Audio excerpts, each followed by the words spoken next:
the rest of those guys, and they say it's changing. It's night and day, and it's exciting. It's exciting, and those guys are going to have a great year this year. So don't be surprised if we go 10-2, 11-1.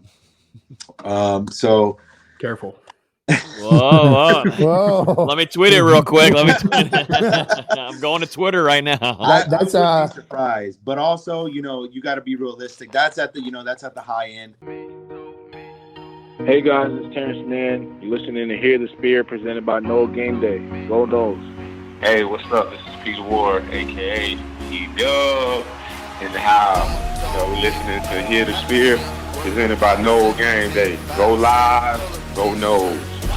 Hi, this is Charlie Ward, and you're listening to Hear the Spear. Go Noles. This is Terrell Buckley. You're listening to Hear the Spear, presented by Noel Game Day. No Bloody. But perhaps better known as the greatest corner to ever step on a football field, Deion Primetime Sanders. Great Deion Sanders, my brother. What's going on, man? I could wake up to that greeting every day, man. That was awesome. Hello, Noles fans. This is former Seminole Derek Brooks, and you're listening to Hear the Spear, presented to you by Noel Game Day. James Wilder Jr. What's going on, James? Thanks for having me on. SSOD, Florida State or Die, and go Noles. William Bar None Floyd. Gentlemen, what's up? What is happening, guys? This is Logan Robinson from Hear the Spear, presented to you by Noel Game Day. We are here prime time, 8:35 on Wednesday nights now. And to blow it up, start off with the Wednesday night, we are welcoming on 2013 Lou Groza Award winner, Roberto Aguayo. My man, how you doing? Good to have you. What's up, guys? No, glad to be on. This is exciting. Absolutely, man. First off, I'm a big, the 2013 year, that was huge. That's when we actually started covering Florida State. So that year was impressive. I mean, we'll get into a little bit later on, but it is nice to have you on and reach out. I know that you've got a lot of stuff going on that you're working on, a lot of interviews that I've seen you're doing. And I think it's awesome, and you're getting a lot of good coverage on it too. But tell us about what you're doing. We'll talk about it a little bit later. You worked a little bit with current kicker Ryan Fitzgerald, but talk about your academy, what you're doing, and helping out a lot of these youngins. Definitely. Yeah, I started my academy about 2 years ago. I felt the demand was there. I had parents reach out to me saying, hey, can you help my son? Kids on Instagram reaching out saying, take a look at my swing. How can I get better? want to be like you, break records, win Grozas. So I was like, all right, I'll create my own academy, do it on the side, kind of help guys out. And then worked with a couple guys privately, one-on-one, and then COVID hit. I was going to do a camp. And then COVID hit. Then I got into the corporate world. So then I put that on the back burner. But now that I have the opportunity to really focus on that again, I wanted to do a camp. And the best time was the day before the Notre Dame game, because I know it's going to be tough with season starting and middle school, high school football, Pop Warner football, but really an opportunity to showcase what my academy is about, but really, put up the digital platform that I can work with kids one-on-one over digitally on the platform. So that's exciting, and I'm excited to roll this out here in the next 2 weeks. And you said that's going to be at Florida High, Dustin, and your alumni there, Florida High, over there. And what time is that going to be at? Registration begins at 8:30, and camp will start at 9, and then it'll end at 3. It's a full day camp. Lunch is going to be available. A lot of Q&A, a lot of talks on the mental game. It's not just going to be all outside kicking the whole time. So more about how to develop you as a complete specialist, as a complete kicker, long snapper and punter. So I'm excited. So if you're a kicker, punter, be there. That's a place to be, and it's perfect timing. Labor Day weekend, and you've got Florida State versus Notre Dame the next day. So if you're in town, perfect timing. Definitely. You'll be kicking on some quality fields out there. Sure. Oh yeah, I've been out there. You guys, that's nice. That's nice stuff out there. It is. Florida High. I went to trials here in town, so we beat them in our spring game. So I don't have anything against them. That's false. Go ahead, D-Lou. Oh, I thought you were next. Yeah, Roberto, I was just going to ask you, what was it like getting to play under Jimbo Fisher throughout your career at Florida State? What was he like, both on the field and off the field? He's let's say he's elite. You going into college, I mean, you're 18 years old still. You need your head coach is basically like a father figure. You're still a kid, right? And he knew how to get guys going when they needed to. He knew when to hold back. And he would always say, I want you to play to your best potential, right? I know when you're not excelling at what you're able to. So he would tell you and say, like, hey, you're not doing as good, you're not playing as good. And sometimes it would kind of hurt you and be like, wow, like my own coach said that. But that's why I feel like that's why we were the way we were. We were good. And great coach. Looking back at it, I've been around a bunch of coaches in my career, and he's definitely the best. Would you say he's the toughest coach you've been around? You've been around in the NFL, in various spots, but, I was able to go and spend some time with both the little Fishers, with Ethan and also Trey. So I got to see Jimbo behind the scenes and how he would talk to Jameis a few times in the offices. But he had really, stern coach, and I guess you really liked that, how he was, being truthful to you. Being truthful, very stern. You kind of there's different styles of coaching. Some are more laid back, but to me, he was laid back when he needed to be, but he's more of a stern coach. But you need that when you're that age. You need someone, at least for me, someone to be there, hold you accountable. But yeah, I mean, he was like that all the time in meetings and everything on the practice field. I mean, yeah, you guys, a lot of the fans would never be on the practice field, and he would rip into you. I mean, all the coaches. That's why I feel like we were so good. Mm-hmm. Going into 2013 along with 2014, we'll start off with 2013 first, but how was it with that whole season in the locker room? What was the vibe there? Because we've heard so many stories about the leaders there. You had Timmy Jernigan, of course, Jameis Winston's in there, Telvin Smith, James Wilder Jr. Tell us about how that locker room felt, because we got to hear so many cool things about it, but what was the locker room behind the scenes? Well, it really started back, I want to say maybe 2010 with the Christian Ponder, EJ Manuel. Those guys started setting the tone, and that's when Telvin was like a freshman, seeing it with those guys. And then I remember when I was there my true freshman year, Bjorn Warner. I was 18, he was like 21, 22. I felt like he was the leader that year in 2012, along with Lonnie Pryor, those guys, we were just talking about him, Dustin Hopkins. And then that led into that 13 year where just the guys you mentioned, the leadership was there. And at that time, to me, I thought, well, this is how every team this is how every team is ran. Yes, we have leaders, but not until you look back and then being a part of other teams where you're like, you just feel like this is not a championship team. Like, I know I've been a part of one, and now I know like this isn't it. It starts with the leadership. It starts with the coaches, then it starts with the leaders, them holding you accountable, and really it's not having a cancer on the team. And a cancer is like one guy that isn't doing well, or because it'll affect the rest of the team. Because once someone isn't doing the right job, or isn't is slacking off, is loafing off, not going to workouts, not going to tutoring, that starts creeping in. And once you have one, it's easy for the whole team to start to gravitate toward that guy, and that's what will bring a championship team down. But that year, we didn't have any of that. Everyone was on the same page, and we were rolling.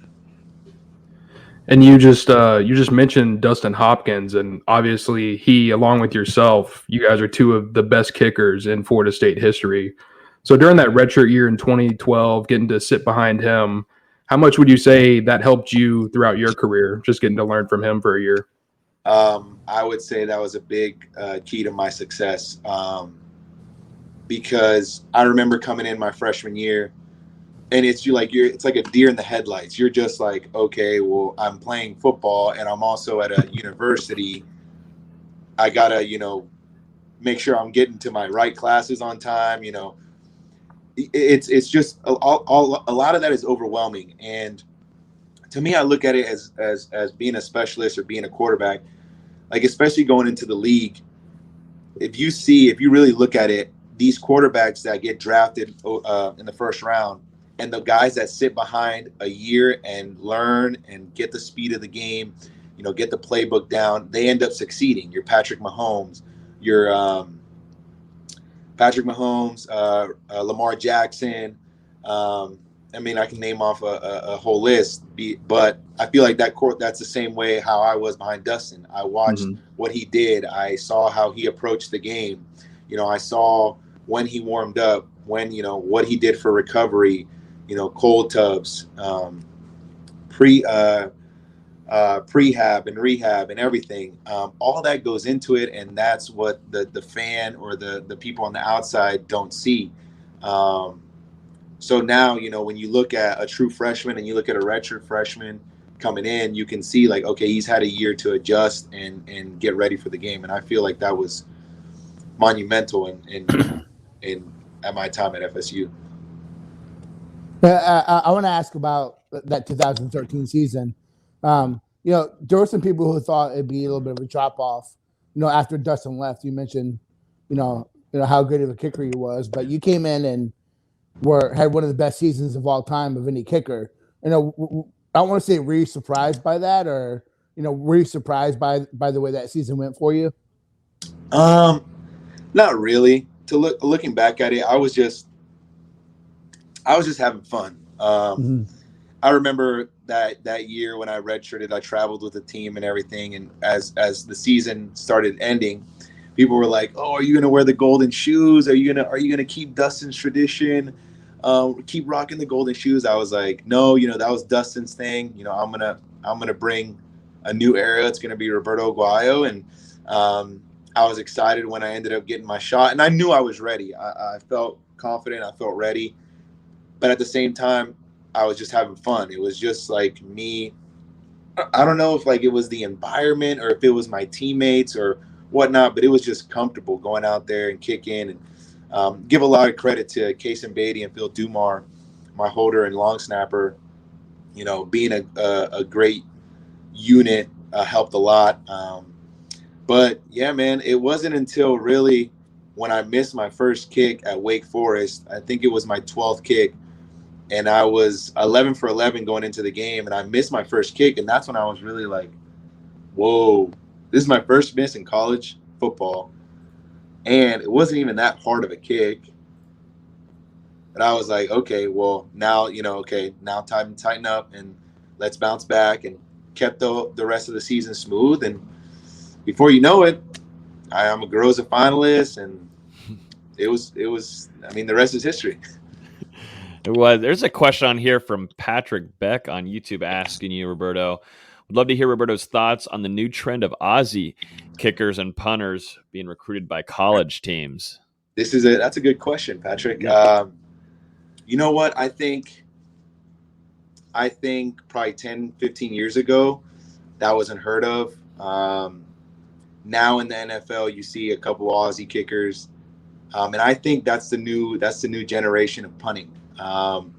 Because once a guy has these different kicks in his tool bag, that's just more of a prep that the opponent the special teams coach has to prep on this kick, and you don't know what kick you're going to get, and you become more of a weapon in special teams. And I think personally, for me, if I was a special teams coach, I would want one of those guys, because eventually they're going to see how the different styles of kicks they can kick.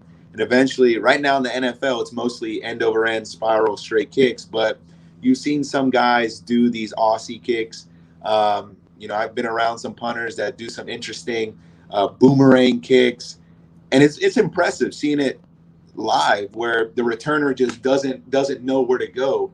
All the returners know how to catch a normal punt. They see an nose end or end over spiral, they know it's going left. If it's a duck and they didn't hit it good, it's going right. So these returners, especially in the NFL, are smart. They know, but they haven't seen these new styles of kicks, especially a lot in the college game. But I think it's going to be a good weapon to have if you have one of those Aussie punters on your team.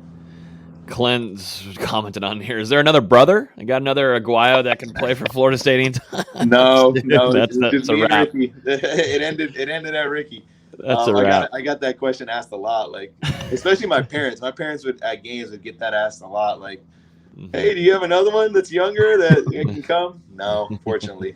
That's a wrap on that, on the Aguayos. I was going to ask you, Roberto, going to the 2013 national championship game, kind of take us through that, because I think for kickers, I don't know as much, but I think it's really into a mental game there. But tell us how your preparation went into that. How was that environment for you as a kicker? Because that's huge. I mean, I was there. That environment it didn't feel real. Being there, you're all the way across the country, and Pasadena. Auburn was in the best bowl game. Yeah, beautiful. It was beautiful. The sunset, gorgeous. All fan bases were fantastic. Both of them were. But take us through you as a kicker and what your mental state has to be in that type of situation. I remember going back. We traveled out there a week early. During practices in Tallahassee in December, I was kicking well. But I remember when I got out there, I don't know if it was like the practice area where we were, but I wasn't as consistent during practice. And I remember I'm like, whoa, I'm not on my game right now. I'm missing a couple kicks. But then I sat down and I was like, okay, mentally, like, I've won a Groza. In games, I've only missed one kick. You're gonna have bad practices. Sometimes there's a lot of times where I had bad pregame warmups where I went 7 for 10, 6 for 10. But it's always on to the next kick. And going into the game, I just forgot about practice. I forgot about that week and just moved forward. You're in the game. And I felt like once I got to the game, it was kind of just, you got immersed in it. I would always immerse myself in like, okay, this is where I'm at. But then when kickoff would start, it would be like, all right, shut it down. You're just here to kick, right? Mm-hmm. The pressure is going to golf when you get back to Tallahassee. Like, what are you going to hit on hole 1 at Southwood? You know what I mean? Mm-hmm. So, you guys still on? Yeah, no, we're here. You're just on full screen. We put you on the full screen now. It's a dynamic. But no, yeah. So then when I got into the game, it was like, all right, you know what I mean? Don't make it more than what it really is, because at the end of the day, it's 11 on 11 on a 120-yard field with 2 uprights that measure the same. Now it's just go and have fun and kick. So in the moment, I try to make it as less of a game that we were in. And once it ended, then I was like, okay, we just won a national championship game. But that's how I called myself during that game, and ended up, going 2 for 2, which was clutch because we won by 3. Not too bad. So Kermit's touchdown, that's one of the best plays, in the last, I think, 15, 20 years of college football. Because just the moment and the way that it just changed the game. Being a special teams guy, did you?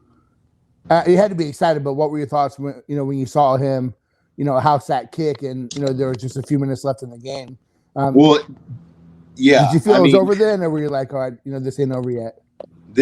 So to me, like, yes, I watched the score and I was like, okay, we're losing, but I didn't want to catch myself too much in how the game was being played, whatever, because I knew like my time's going to be called. If I got to make a kick, I have to make it because we're down. So we need the points, right? So, I would just go on my bike or I would just sit down.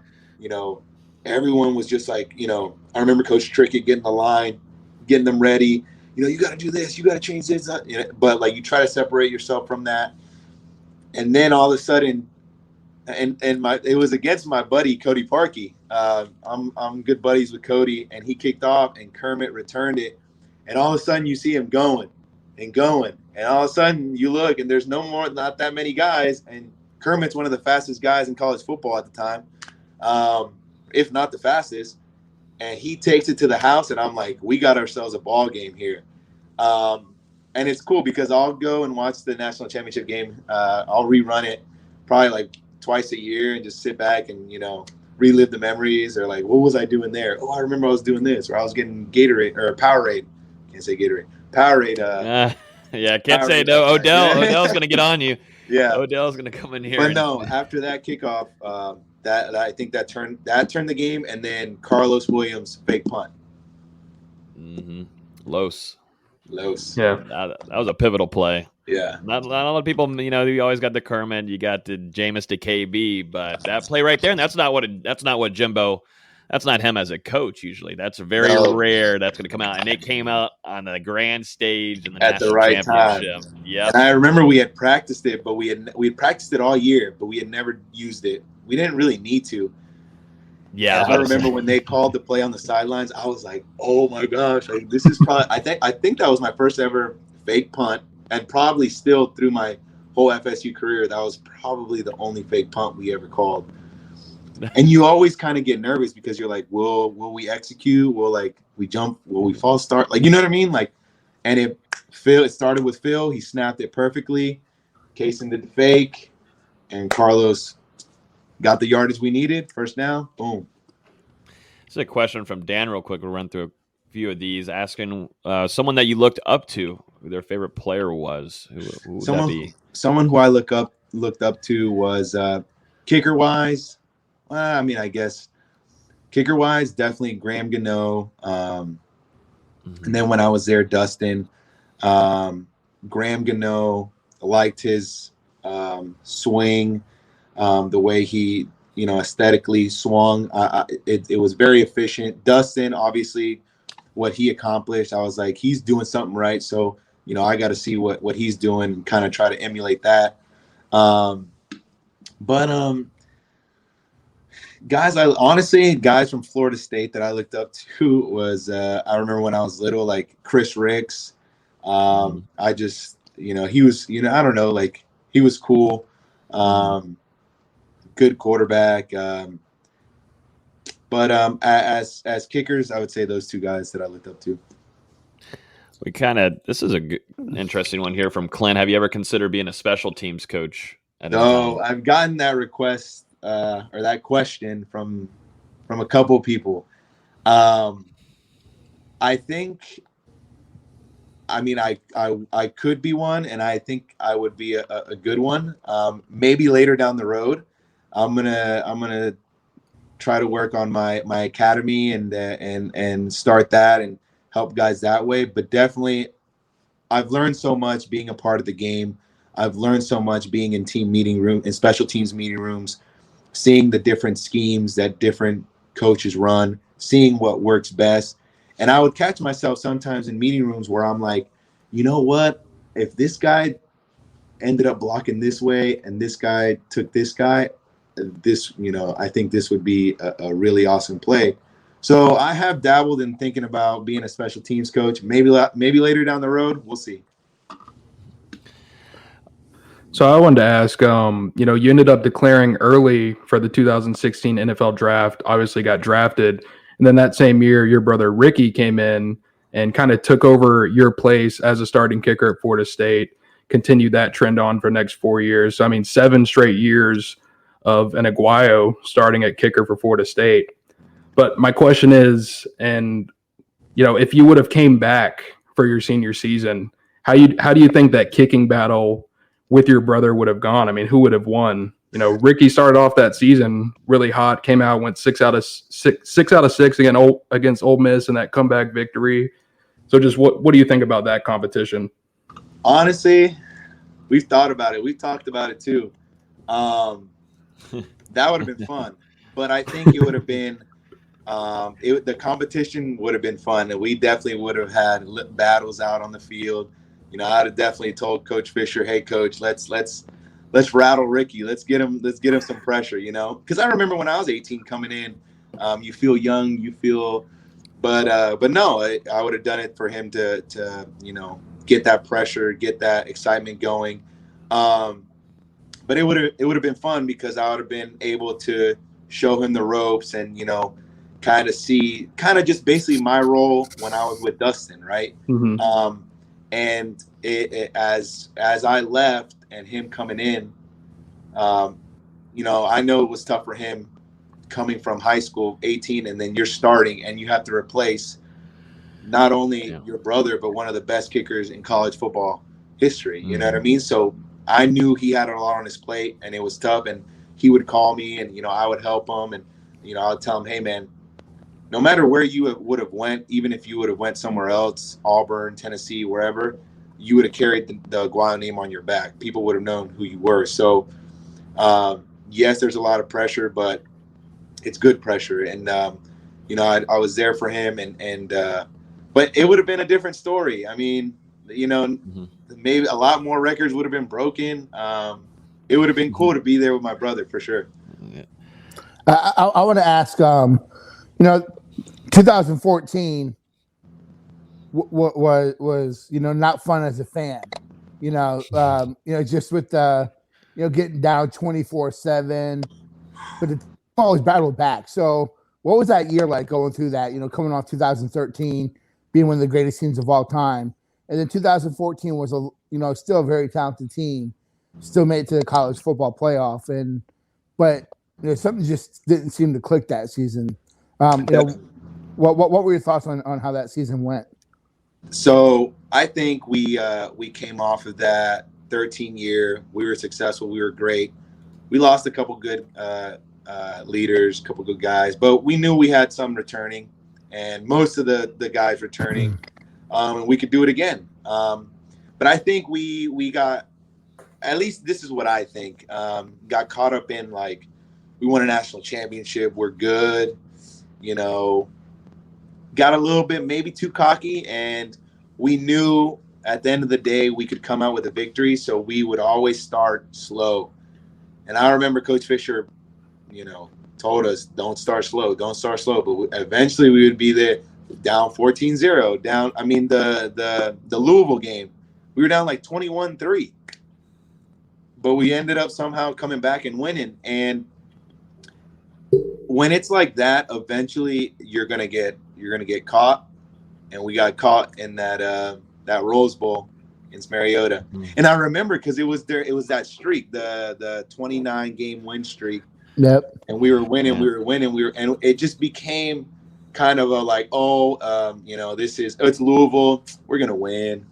It's Duke or whoever, we'll get by. We'll end up squeezing it by, we'll win. And it eventually it caught up to us against Oregon, and we got beat. And sometimes you need losses like that to humble you and be like, hey man, anyone can beat you at any time. So, but that was a definitely a stressful year for not only us but the fans. I wanted to bring it up. It sucks, but we have to. The Georgia Tech game, kind of run us through that. That was tough. Florida State fans, my dad was in attendance there, and he, I believe, was in the end zone where they had brought it back. And of course, you got that. The announcer was just losing his mind, just in love that Florida State was going to lose this game. But kind of go through that experience, because you, like you said, you had your ups and then there was downs, and you at the your time at Florida State. I think it's interesting to hear about. So I'm definitely on the Georgia Tech highlight reel for sure. That might be the biggest thing. I became a meme that day. I mean, I was a GIF on Twitter. To look back at it, it was funny, but like so like in that moment, Georgia Tech was a tough place to play. Those guys got rowdy for it wasn't that big of a stadium, but they got rowdy. And it's 17-7, or is it 17-17 or 14-14? I don't remember. We were tied. And to me, I'm like, all right, let's get in field goal range. Like, the closer we can get me, the better, obviously. And then I was like, all right, the worst of the worst, I missed the kick. We go into overtime. The best, I make it, walk off, game winner, hoorah, hoorah, we win. Never thought what happened was going to happen. So I never had a kick blocked. So I go out there, the wind's a little bit into my face, right to left. It's a 57-yard field goal. So I was like, okay, if I hit it normal, it might get caught up. And to me, I was like, I don't want to kick six. What happened to Bama? Mm-hmm. I don't want that. So because I'm pretty sure they had a returner back there. So I was like, all right, I'm going to hit it a little bit more higher on the ball, and hit it a little bit lower to get that trajectory. When I hit it, I thought I hit it well. I was like, probably inside, left, upright. It's going to track. I look up, ball's not in the air. People are going crazy. I'm like, what's going on? And next thing you know, I see the ball. So someone tipped it and it went up, and then he catches it. And I'm like, never had practiced this. This was just like, yeah. He starts taking it. I start pursuing. I don't do these drills. I'm not a safety. I'm not a linebacker. I thought I was pretty athletic. That play, unfortunately, told me you don't know how to pursue right. And he ended up just making a little quick cut, and boom. To be honest, I was just like, dang, I don't know what's more embarrassing, being a helicopter on TV because I missed a tackle, or missing this field goal and losing a game. I was just like, what? Walking to the locker room, it was just like that whole stadium went crazy, and I was just probably one of the lowest moments of my college career for sure. But hey, man, anything can happen in college football. Like, it's crazy.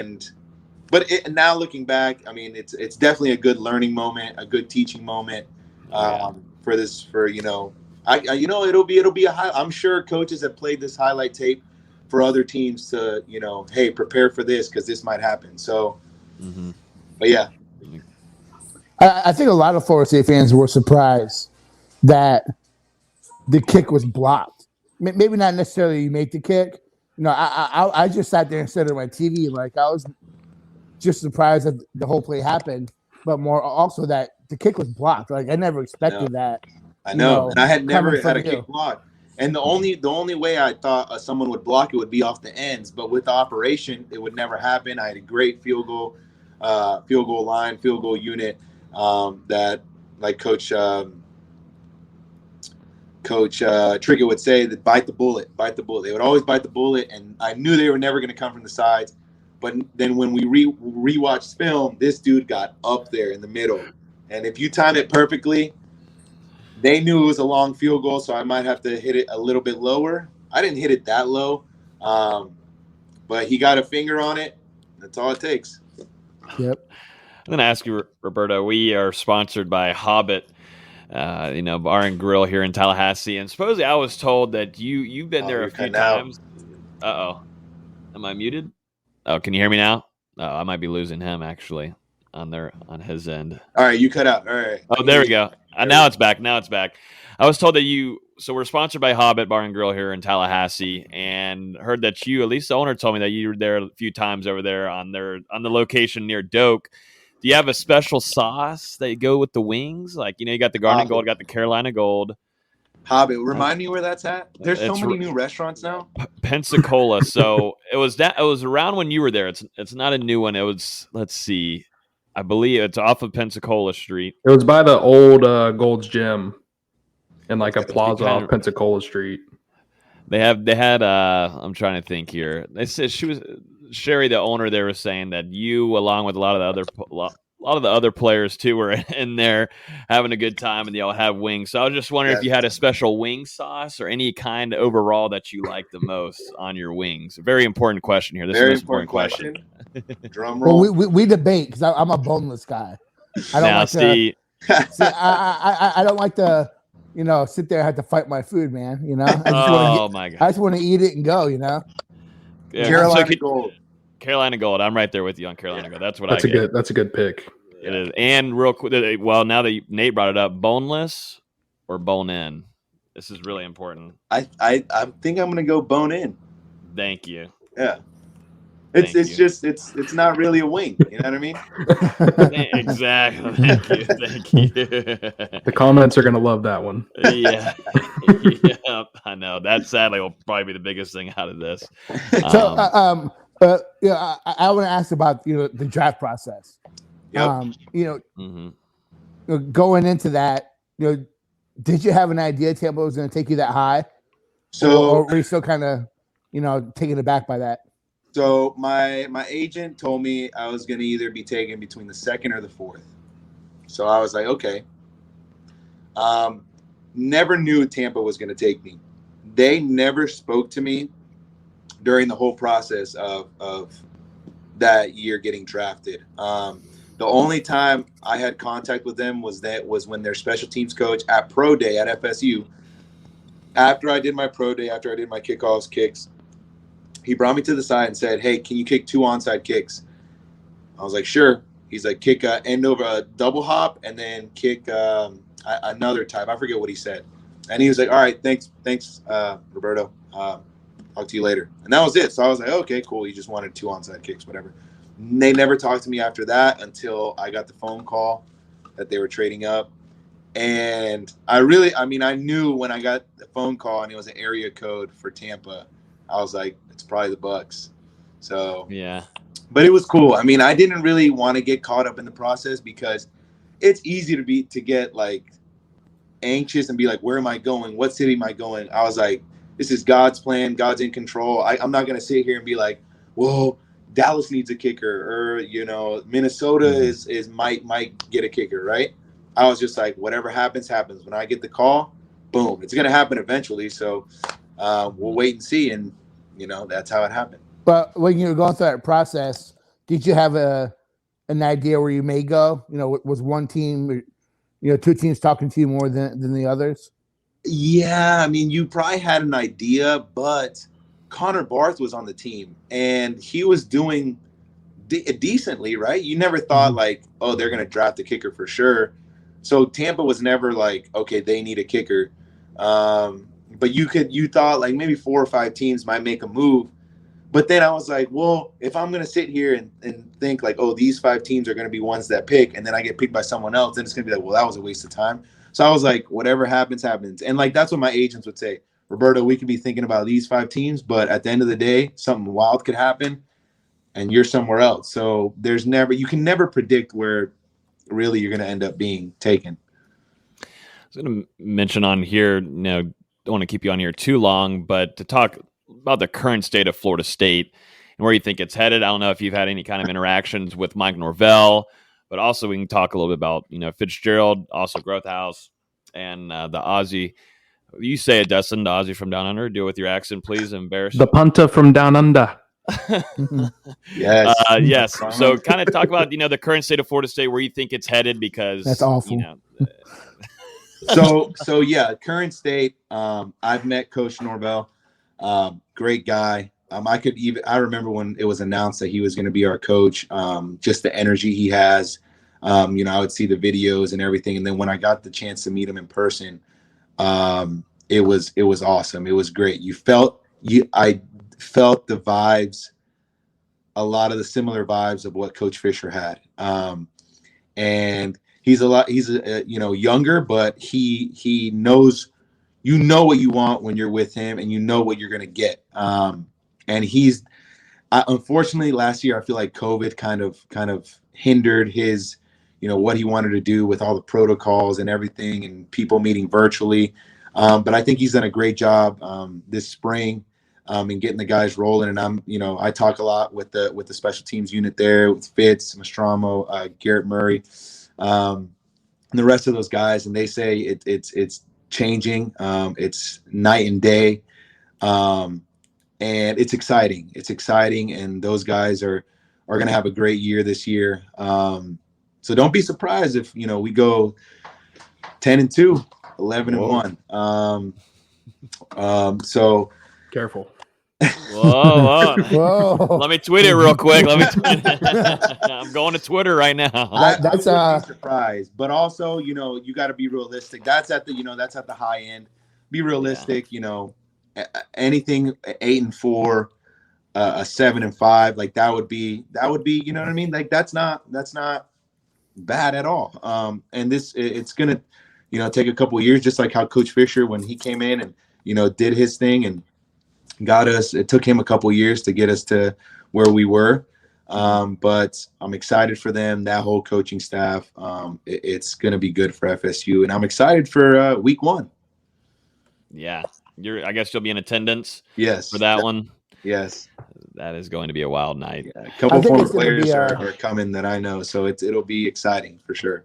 I think it's going to be a competitive game. Yeah. Hope So so. I think the only way we'll end up losing is if we just shoot ourselves in the foot. Make those mistakes, the false starts, the offsides. If we can dial those in and not get those penalties, not get those unsportsmanlike conducts, I think we set ourselves good for the fourth quarter and have ourselves a showdown. And speaking of the opponent, Notre Dame, I mean, what do you remember about that 2014 game with one of the craziest atmospheres besides Oklahoma in 2012? I know, yeah. So, all the highlights they keep playing are the ones from that 2014 year. They were a good team, man.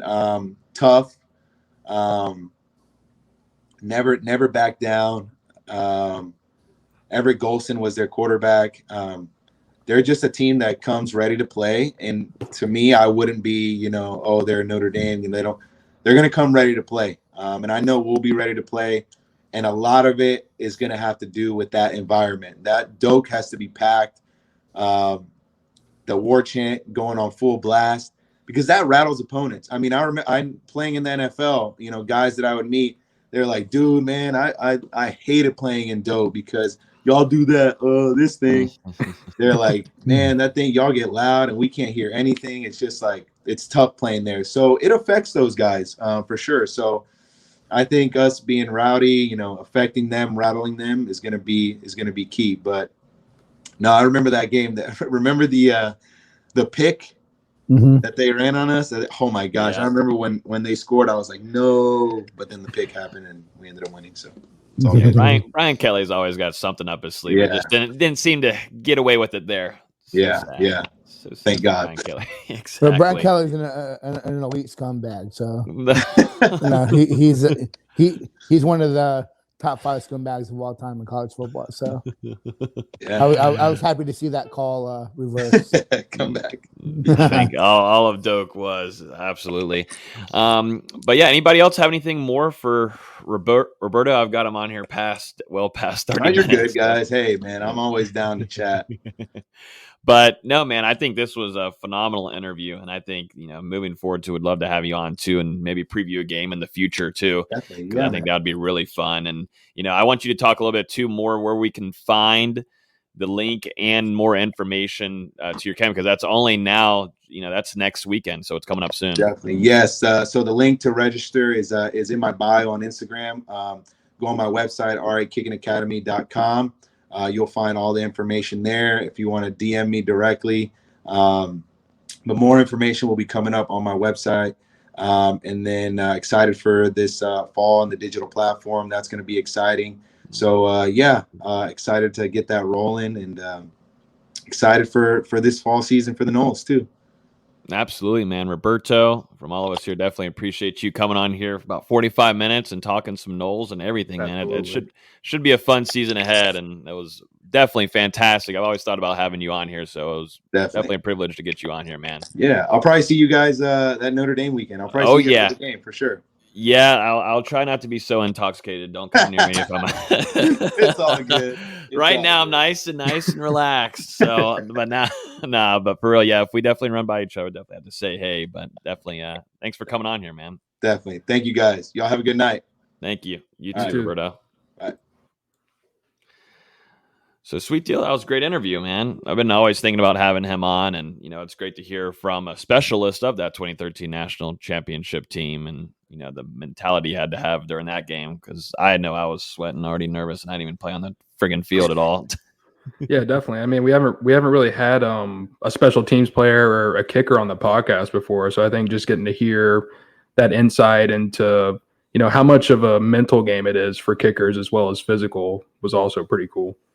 Yep, exactly. No. And he handled the Georgia Tech question well. So yeah, and I'm glad we asked it. Gotta ask. Sometimes everything. He's pretty high on Florida State this season, guys. Wow. Just a tad. I think we all were like, "Whoa!" I know, but 11-1. Hell, I take it all day. Yeah, who wouldn't? FSU goes 11-1. They're gonna have a top 3 class. You shut it I down. I would think so. We'd be doing about 4 shows a week at that pace. We have 500 people on here watching. 11-1 FSU's top 3 class. So go and call that now. Yeah, exactly. Let me run through a little ad read here from our guys at Proud 90, always supporting us on here. And then we're going to go through quick hitters, which will include some guys hitting the transfer portal. We'll talk a little bit of the scrimmage too, the alliance, but the main part of this, we'll be giving our record predictions on here. So look forward to doing that in just a few. But first off, I want to talk about Proud 90. We were wearing them last week. All of us were on here. We scared Lonnie Pryor because we were all in our colorful polos. But, are you sick and tired of the same old boring golf polo? Then you need to head over to proud90.com and check out some of the absolutely outrageous designs, which is true. I can give them that. Proud 90 Golf has to offer. Extremely lightweight, extremely comfortable, and Proud 90 guarantees you'll get at least one compliment every time you wear one of their polos out in public. Perfect for bachelor parties, spicing up a boring day at the office, or just having a few beers with the boys out on the course. Comfortable and fun designs for every occasion. Get up to $75 off right now. They got a big time Labor Day weekend sale going on. $75 off right now with their early access Labor Day sale. Only available for a limited time, so head over there right now, guys, proud90.com, and upgrade your polo game now before it's too late. And I want to mention here, it was just announced today, Proud 90 and Mackenzie Milton are partners. So I guess, we're kind of, partnering with Mackenzie Milton now, right? We're family a little bit. Can you put some emotion into your ad read? I'm trying to. I also don't want to miss out anything there. You're going to do next week. So we're going to have Dustin do next week. Emphasize on some things and change your voice a little bit. You're going to do it next week, and everybody can vote on who should do the ad reads moving forward. That's what we'll do. I like that. I got to spice it up a little bit. But yeah, Proud 90, thank you as always, supporting us and sponsoring the show. Polos are amazing. I've worn them out. It feels good definitely out here. It's freaking 95 degrees and humid. You don't have one on right now. I don't have one on right now. No, I don't. Sadly. I do. I need to wear the other one that they send. They are very comfortable. Let's run through some quick hitters, gentlemen, before we get the record predictions. Brandon Moore has hit the transfer portal, guys. Obviously, he's transferred from UCF. Good friends with Mackenzie Milton. He also suffered a pretty bad leg injury, too, during his time at UCF. He transfers. He was, getting into the rotation here from a fall camp, and we got to see him play, I thought, pretty well, at least in the spring, D-Lou, when we saw him. But Brandon Moore has officially entered that transfer portal. And, everybody's going to think, well, what's the reason there? And, it just seems like maybe some personal things that he's going through. But, I don't think it's too much of a miss here for Florida State. They've got the depth, but I think they'll be all right.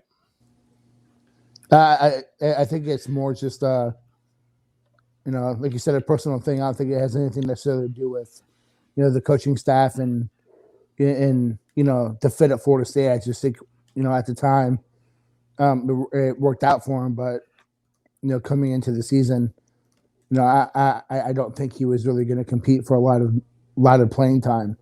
So, I can understand, trying to get in somewhere, as you come back from that knee injury, that it was, it was pretty severe. He hasn't played in 2 years, so he was getting some NFL buzz before he got hurt.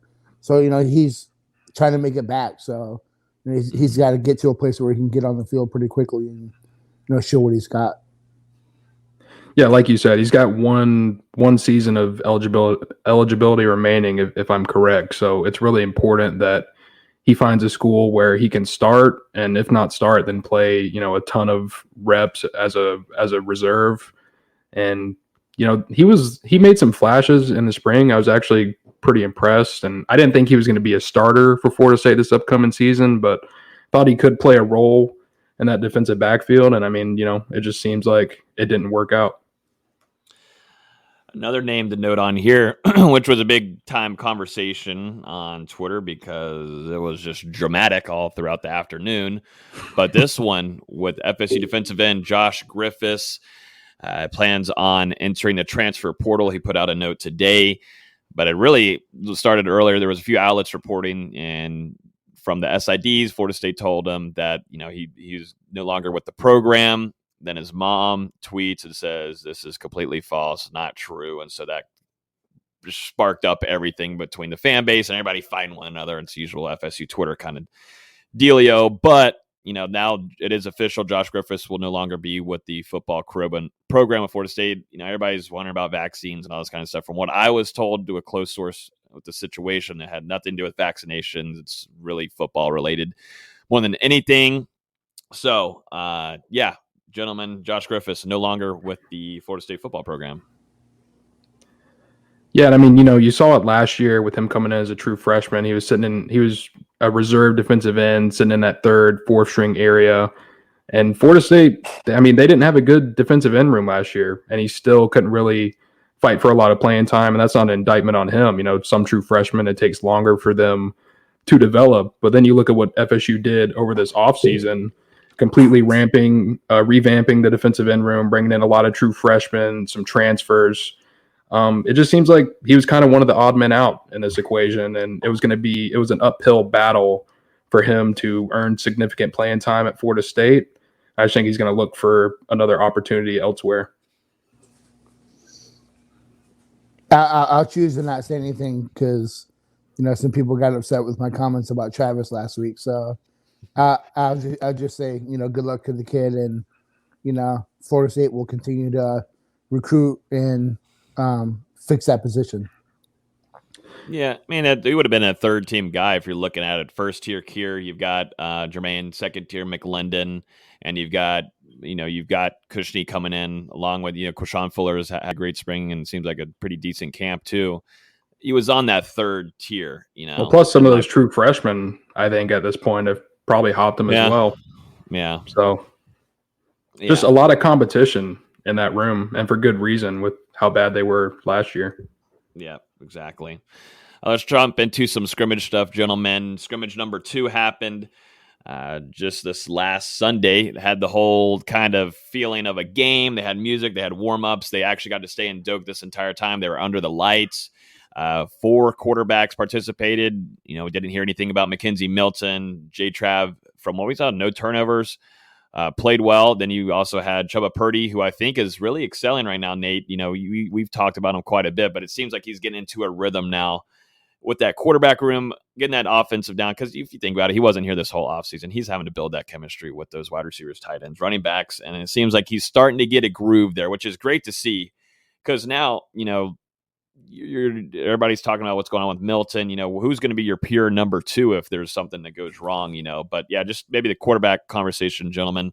It seems like Jordan Travis continues to take that lead as a starter against Notre Dame. Or maybe not. I don't know. Yeah, Logan, it's starting to seem like, maybe you got all of us. You've been behind it from the beginning that Jordan Travis was going to be the starting quarterback at Notre Dame. And, over the last week and a half, 10 days or so, I've kind of started to agree with you just because of what appears to be some uncertainty with Mackenzie Milton, but obviously nothing confirmed. Every quarterback on the roster is phenomenal. When you look at that position group, there can be no wrong. Whoever the starting quarterback is, I'm ready to ride out with the Seminoles of FSU. Oh my God. But my real answer is that it's great to see that Chubba's getting into a routine. You know, I've said since he right on campus that, physically gifted, probably the most gifted quarterback that's on the roster. I still think he's going to play a role at Florida State, and he's going to have a say on who's going to be the starter.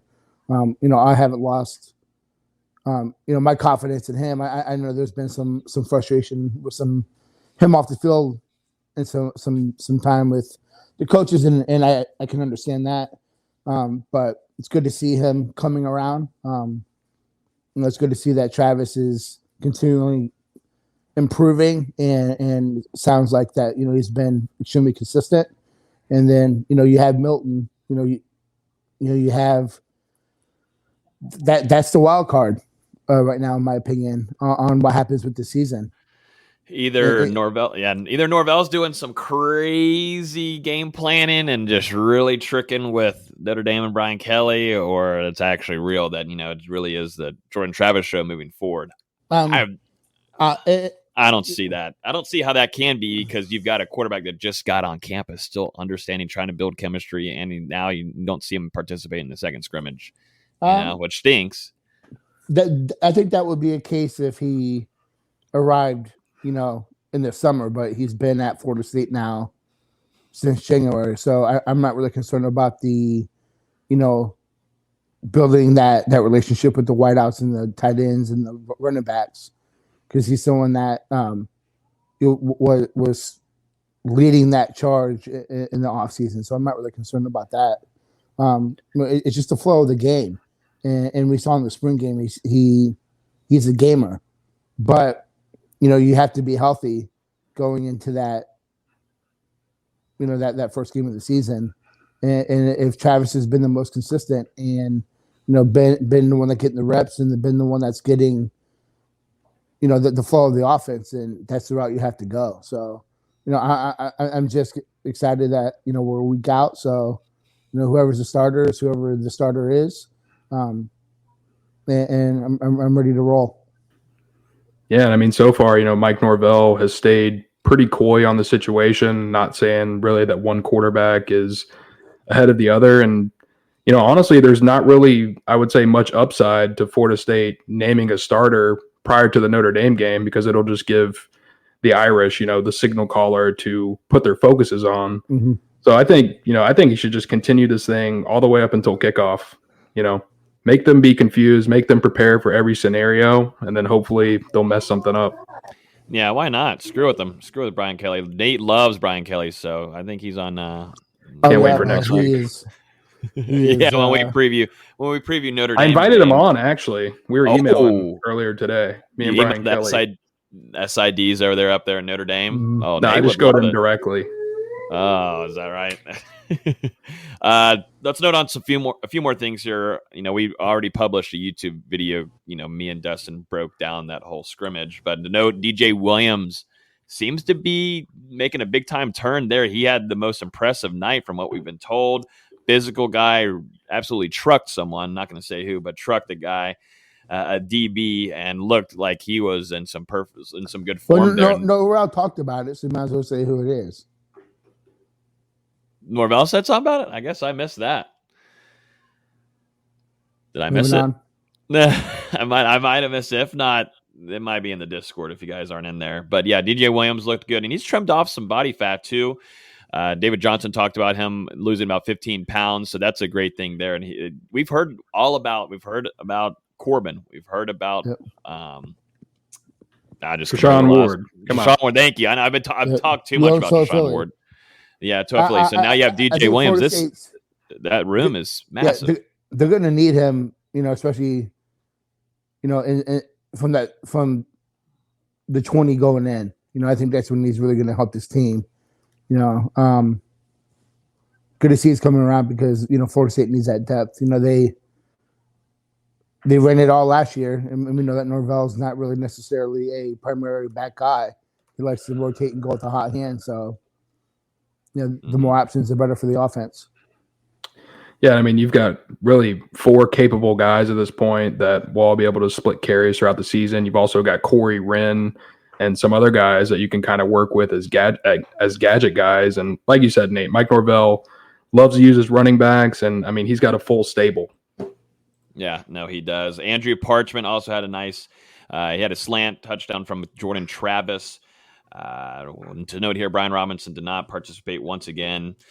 The source told me that it was a competitive scrimmage. Offense maybe won overall, but still back and forth. That seems to be the whole theme of this offseason, which is good to hear. Not one side is just completely taking over, but it's been a competitive one. Cushney on the defensive side, Florida State's new defensive end, who's Dustin's very high on, from what I was told, was with second team and was quick off the ball. And he said to keep an eye out for him this upcoming season. And Shaheem Brown, another takeaway for him. That is a young freshman. That will probably be the surprise guy, that surprise young MVP out of the camp. He's going to get in that rotation early on, and I wouldn't be shocked to see him against Notre Dame too. He is playing fantastic right now, but he is the only player that got the takeaway. No quarter or Jordan Travis did not throw an interception at all in the scrimmage either, to note on. But yeah, and Parchment seems to like he's kind of getting into a rhythm here and showing off some explosive things, and it seems about the right timing. He was one of the latest to arrive at Florida State. Worked a lot with Mackenzie Milton along with Jordan Travis. It seems like it's starting to hit that perfect timing for once the season begins. But things are starting to get that rhythm, and now Florida State will begin Notre Dame prep. Yeah, I mean, that's exactly what you want to see out of Parchment. You want guys to get better as fall camp goes on. It doesn't matter who's playing the best in the first week. It matters who's playing the best going into game week. And, even earlier this week, there was a couple plays going around on Twitter of him making a highlight catch in the end zone. People were like arguing, was he in, was he out? Either way, like you said, Logan, he came in very late. He's still getting used to the system. He's still getting chemistry down with the quarterbacks. And he's come a long way, and Florida State's going to need him. He's going to play a huge role on that offense this year with kind of, question marks at wide receiver. Mm-hmm. It has been a very solid progression for Parchment, because early on there were a little bit of concerns about if he can, be the guy that Florida State needs him to be. With drops, running wrong routes. A little bit of attitude, but a lot of that's changed over the last, especially a week and a half, 2 weeks or so. Things have come together for him. So, Florida State, he's one of the most, I'd say, one of the top 5 important guys for this team for this season. So it's good to see that. Like you said, the timing of it's great, and it's coming together. So Florida State needs that. They need this kid in order for the offense to be able to get the ball down the field. Noted on Mike Norvell and how he felt after it. From what I was told, and the source told me that felt really good. Norvell was fired up about that scrimmage. He felt like guys were understanding their assignments, felt like the energy was there, and absolutely loved it. A lot of the people around the team felt like that was the best practice/scrimmage they've had all during fall camp, which is a really, really good sign. It seems like this team is really dialed in. We got until Sunday. We'll see how dialed in and see if that's really real. We can hear all these things, but we can, be there Sunday night. It could be a whole 180, but there's really good signals and signs coming from this camp, and definitely from that scrimmage last Sunday. So, yeah. And, we've heard it all off season, kind of the positivity coming from the coaching staff, and the players have kind of echoed it as well in interviews, and they've obviously performed up to this point. And it's going to come down to showing it on the field. That's what we need to see. We've heard it. We need to see it. Yep. Got to see it. Yeah. I want to see him come out and just punch people in the face, man. Not literally, though. On the side. Nah, literally, man. Just come out and set the tone, man.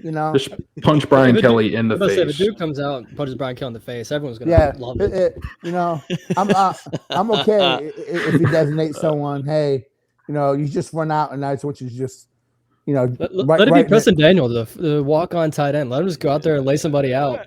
Yeah, it's someone that can be tossed. Does Trey Marshall still have time? Is he good? Does he still have some time? Right in his freaking ear hole. Just set the tone right there. The energy is going to be there. We'll be giving our full preview next week on Hear the Spear, so we'll be dialed into that. Get you guys ready for that game.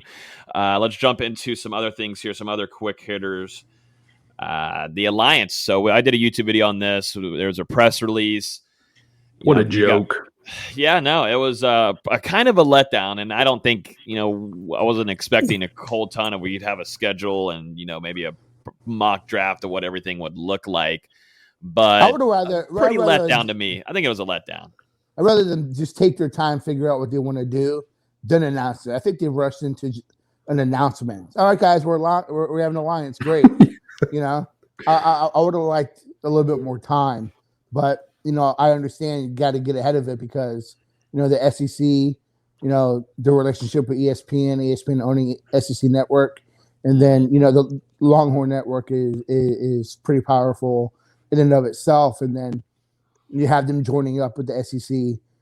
I understand kind of the rush of it, but I would have liked to see some more time and a little bit more. I would like to hear some more of what the idea is. Are we going to see Ohio State versus FSU in the regular season? That'd be awesome. I would like to know more moving forward. How the schedule is going to roll out. Someone mentioned earlier, like what future matchups do we want to look forward to? Like I would love like a home and home with USC or UCLA where we get to play in the Rose Bowl again. I mean, either Michigan, one. Yeah, Michigan go to the Big House again. It's just I would love to go to USC. Go to a game in the Coliseum. I think that'd be a ton of fun. Yeah. Oh yeah, that would be exciting. Yeah, that's a bucket list trip for me for football. The Rose Bowl is screw Oregon. But the rematch would be nice. Would be fun. Maybe not this year, but a few years by then. I would go to a stadium up there. I would have a good time. It's pretty in Oregon. We'll see if any of this even works out though, because like they were saying at the press conference, they're working under like agreements. A gentleman's agreement. Yeah, a gentleman's agreement rather than signed contracts, and we all know how much integrity and how much all these guys are trustworthy. So, I mean, part of it is it's all new commissioners. Like all the commissioners for these leagues are only in their first or second year. Mm-hmm. So they're still figuring things out. But yeah, something a little bit more formal or with more details would have been nice. Yeah, no. Or just wait until there's something that's on like pen to paper. Like, what are we doing here? I'm really interested to see what happens with the Big 12. Because they got left out. They're about to get Big Easted. They're about to be out of here. Hanging on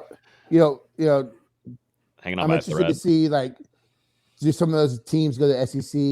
Do some of them splinter off and become part of this alliance? I still think we have to, because there's still some good programs that are in that conference that you talking about getting left out. Oklahoma State, TCU, Baylor's those are good, fantastic basketball. Yeah, Baylor.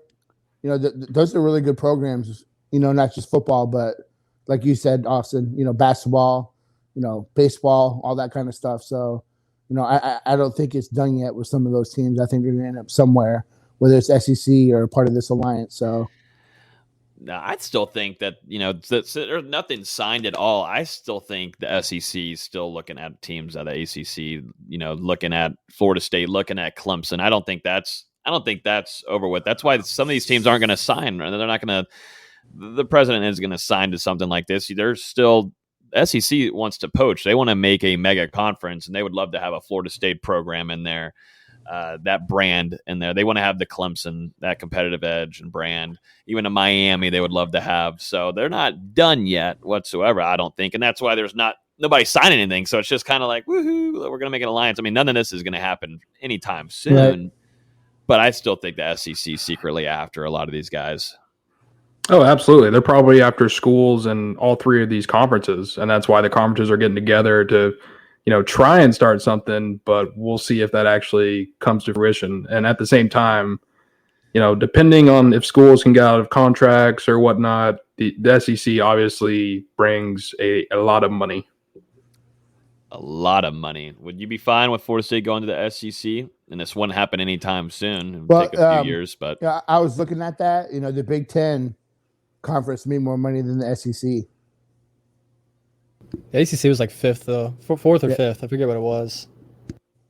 Yeah, if I could find that chart, I'd put it on here. But, I mean, the money situation is different, but you just got to kind of be ready for that competition. Florida State's not ready entirely yet for that. They will be, hopefully, in a few years. But, the SEC, I think, is definitely after a few of these schools, gentlemen. Yeah, so So the school payout.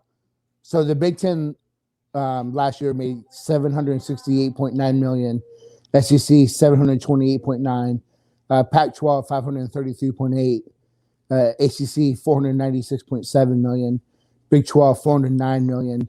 The payouts for the Big Ten were $54.3 million per school, SEC $45.5, Big 12 there was a range of 37 to 40.5. Pac-12 33.6, and the ACC was last at 30.9 to around 37 million. So, the Big Ten, they, those farmers, they look, they're committed to that northern style of sports and football. And it's just Big Ten. It's just such an old brand. Yeah. Whereas outside with the ACC, everyone still thinks it's the Carolina schools. It's that kind of stuff. If they could work out this alliance where we can get the ACC can get some of that Big Ten money, it's huge. Mm-hmm. I don't think it's going to work out that way. No way. No chance they're going to start splitting money between the conferences. Be interesting to see. Yeah, no, it's tricky. It is definitely tricky. We'll see. We'll see how that alliance works. I don't think that was just bleak to start off with. So, anyways. Before we go into record predictions, let's talk a little bit about Manscaped. I don't have it here on me; it's actually in the bathroom. But a beautiful razor, Dustin. We talked about it. No, we didn't. But we did talk about the light. The light actually does come in clutch. I will say that the light on the Manscaped razor works perfectly. Used it, wonderful. I won't have to use it for a while because I was able to hit every place. Nate, it was perfect. Worked out great. And, that we've got a deal going on right now. I'll put it up here on the screen for you guys. If you want to take advantage of it, you guys can use Knowles20 for 20% off and free shipping at manscaped.com. We've already had one person use it in our Discord. Shout out to Bob. He went ahead and grabbed 20% off and then got some free shipping there using code Knowles20. Cool. And you can go down to the description. Go down to the description below. The cool thing is, you don't have to use it just for your balls. I use it for my face too, so Are you washed at the same time, or? Oh, I didn't use it on my nuts yet, so I used it for my. Okay, so it can go. Okay, so it can go facial. Okay, yeah, that's a nice. It's very nice. It's versatile. It's very ergodynamic. It is. It holds in the hand well. It is. So yeah, like I said, down there below, Knowles20. Use that code. And 20% off and free shipping, and it helps us out a little bit too. So shout out to those guys over there at Manscaped. All right, gentlemen, it's record prediction time. We're going to go game by game just like we did last year and give our thoughts. I wish I had what everybody predicted last year, but let's go ahead and jump into this season. Of course, starting off the season, this is going to be one of the hardest schedules in the country with a young team. Florida State's going to be facing off against Notre Dame next Sunday night, 7:30 p.m. Eastern time on ABC primetime. The only two teams playing.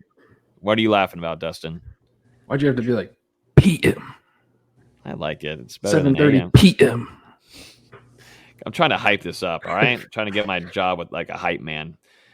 Notre Dame, Florida State. We got to start making predictions on this because, we'll be previewing the whole game. Who wants it? Who wants it first? I'll go first. So you got Notre Dame coming in with a transfer quarterback, a true freshman left tackle. They have a great tight end. I forget his name, Myers, I think. They return a really solid running game. Really good offensive line. But they're inexperienced. So, looking at their defense, they have one of the best defensive players in the country in Kyle Hamilton. They're replacing a lot in the front seven. I think this is a very winnable game for FSU. Florida State's going to have to play clean this year.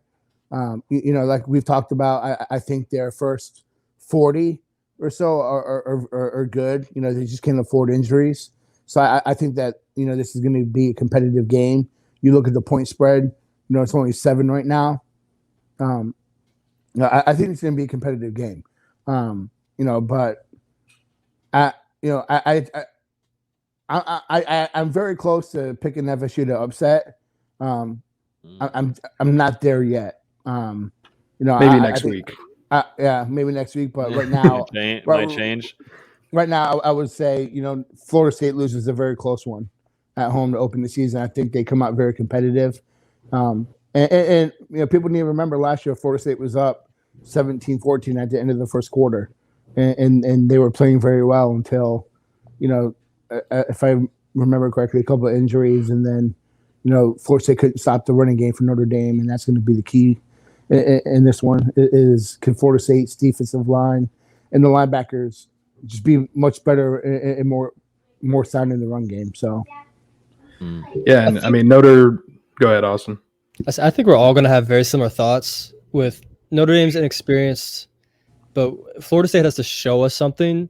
Correct. On the field for us to be like, this is a game that I think they'll win. I think there's a chance. There's absolutely a chance, especially with all the Bobby news the last few weeks. Florida State's going to want to go out and really prove something. Show, hey, last year, yeah, we sucked, but we're back. We'll be fine. But until they actually show us something, I'm not going to predict them to win a game like this. I think they'll lose by a field goal or a touchdown, something like that. Yeah, like you said, I mean, we're expecting the atmosphere to be crazy, and this is probably going to be the best home game of the season, one of the best home games of the season. Obviously, the coaching staff, they're trying to get every important recruit they can in the stands to watch FSU take on Notre Dame. So this is a huge game, a huge opportunity for Florida State to start off the season right, which is something they haven't done the past couple of years. And yeah, like you said, Austin, I mean, it's just tough to pick Florida State because of what we've seen in recent history. Obviously, Notre Dame coming in with Kyron Williams, who absolutely diced FSU up last year on the ground. And Nate, to your point, they are replacing 4 starters on that offensive line and with the transfer quarterback. So maybe that chemistry isn't fully in sync yet, and it's something Florida State can take advantage of. I really think on defense, it's going to come down to putting as much pressure as possible on Jack Cohn because, in some of the practice footage that I've seen come out of Notre Dame, it seems like he does struggle a good bit whenever he's getting pressured in the pocket. Maybe that's one way that FSU can generate a couple turnovers. And on the other side of the ball, for the offense, this will be Notre Dame is replacing their defensive coordinator from last year. They've got a new guy taking over. So I'm just hoping, that chemistry isn't on the same page yet, and having a new guy coming in this game, Florida State can do some things on offense and take advantage of it. But yeah, in the end, I'm going to go with Notre Dame in a close one, probably something like 31-28 in that range. Mm-hmm. Yeah, we'll be doing our score prediction for Notre Dame next week. But yeah, I agree. Y'all, said the right things. I think Florida State's going to have to get after that quarterback and try to make them feel uneasy. Jermaine Johnson has to have a big game. I think. I was on Mark Rogers' show and had Brian on that covers Notre Dame for Sports Illustrated over there, and he was talking about how Jermaine Johnson, that's what they're worried about right now. They're worried about that left side, and if they're sending Jermaine Johnson off there, how is that going to affect Cohn during that game? And so I think Florida State is going to have to go all out. Adam Fuller is going to have a big game here. I think Norvell and the offense is pretty steady. I think they've got what it takes, but I want to see how this defense is going to light it up and send it. You got to send it on them. Blitz, blitz, blitz, right. Blitz. I think it's a good. Don't let them get into a rhythm. No, I think it's a good place on the schedule for Notre Dame because they are replacing so much, and Florida State returns a lot. So I think this game is going to be a lot more competitive than people think. So, so I'm going for. Even though they're replacing a lot of starters on the offensive line, I mean, they're as good as turning out offensive linemen as any school in the country. Like them replacing starters doesn't worry me, doesn't concern me or make me think Florida State has an advantage. They know how to turn those guys into pros. Yeah. So yeah, I guess everybody on here is saying loss for. We're all predicting loss. Okay. We are. We're all on the same page. They're starting off. All right, let's move on to number 2. This should be pretty easy. Florida State, second game that will be at home once again. They'll be facing the Jacksonville State Gamecocks at 8 p.m. on ACC Network. Come on, Comcast. Let's get the deal going. Let's get it going so the Comcast people can watch it. That's on September 11th. 63-0. Moving on. 63-0. At least a 4-touchdown win. At least. I think it's necessary. I don't think Florida State gets down double digits this year. I think Florida State blows that team out this year. Beautiful. I like that. So, gentlemen, we're still all in agreement here on how the season is going to begin. Next one, this will be interesting here. I think it's going to shake up a little bit. Florida State will be facing the Wake Forest Demon Deacons up there in Winston-Salem on September 18th. This will be a 3:30 primetime kickoff for the afternoon on ABC and ESPN. I'll go first. I think this one's going to be up and down. I trust Wake Forest quarterback. I think it's going to be another game for Adam Fuller to be steady with and have to have a game plan ready for that. I'm also interested to see. This is going to be a big game here because Florida State loses to Notre Dame. They beat the Gamecocks. I think they get that energy back. I think it will be competitive. It's really all depending on if Florida State's going to send in. The biggest thing here, the biggest factor on why I think Florida State will win this game is because of Florida State's defensive line. Last year, I wouldn't have been able to trust it, but I do think Florida State's defensive line is going to bring it. There's a lot of fighting there in that depth chart, too, at defensive end, like we talked about earlier. I think that DN group, and then once you're in your third game there, you kind of know who's fitting best and understanding your assignments well. I think Florida State, a lot of people are 50-50 on this game, but I think Florida State comes away with the win and starts off the season 2-1. You mean 1-2? Oh wait, 2-1. Yeah. Oh my God, that makes sense. All right, sorry. There you go. But so Florida State was not a good road team last year, and I mean, as we all know, FSU did not win a game away from home. And the last couple of times they went into Wake Forest, I mean, it's been a dogfight. And I think it's going to be, similar. Traveling into Wake Forest, you're going against Sam Hartman, a 4-year quarterback. Obviously, Dave Clawson has a very good offense. He's a very creative offensive mind and has had a lot of success that other coaches wouldn't have had at Wake Forest. And, I just think it's one of those games where Florida State probably gets caught up and, I'll take Wake Forest by a touchdown.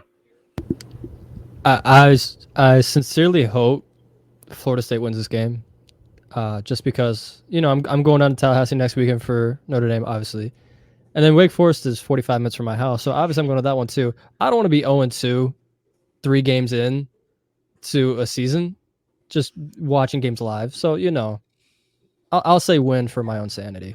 But I do agree. I think it's going to be closer than people want because everyone just sees Wake Forest and goes, oh, God, it's Wake Forest. We can't lose to Wake Forest.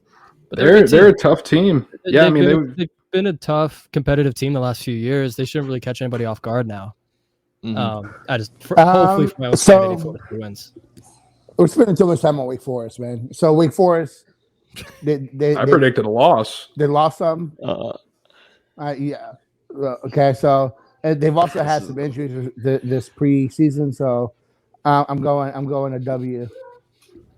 I think it's going to be a 10 to 14 point win. Okay, so me win, Nate win. Austin, I missed yours. I had to mute the thing for a second.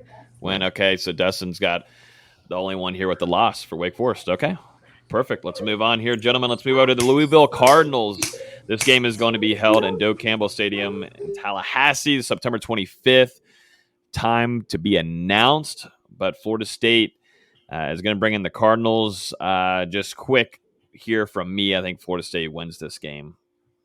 Louisville's tough to get a read on because Scott Satterfield, I feel like he has such great potential as a coach, but I don't know. I'm going to say win, but we'll see how I'm feeling headed into that game week and see how Louisville looks in the first few games. Obviously, they have to replace a lot too, but I don't know. Something about that game could get tricky. I like that. I think Louisville's a tougher game. I think Louisville's a tougher game than Wake Forest for sure. They bring back their quarterback. Excuse me. Their defense is very questionable, and I think that's the difference in the game. I think Florida State was a close one.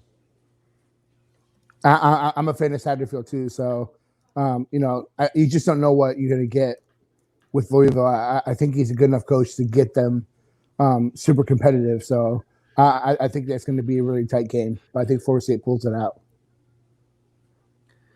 Yeah, I mean, this is a Louisville team that replaces a lot on offense, if I'm correct. I believe they lost their top 2 receivers and their top 2 rushers. So, this is a game I think it's going to be a lot different from last year. You know, we saw Florida State go down to Louisville and get blown out.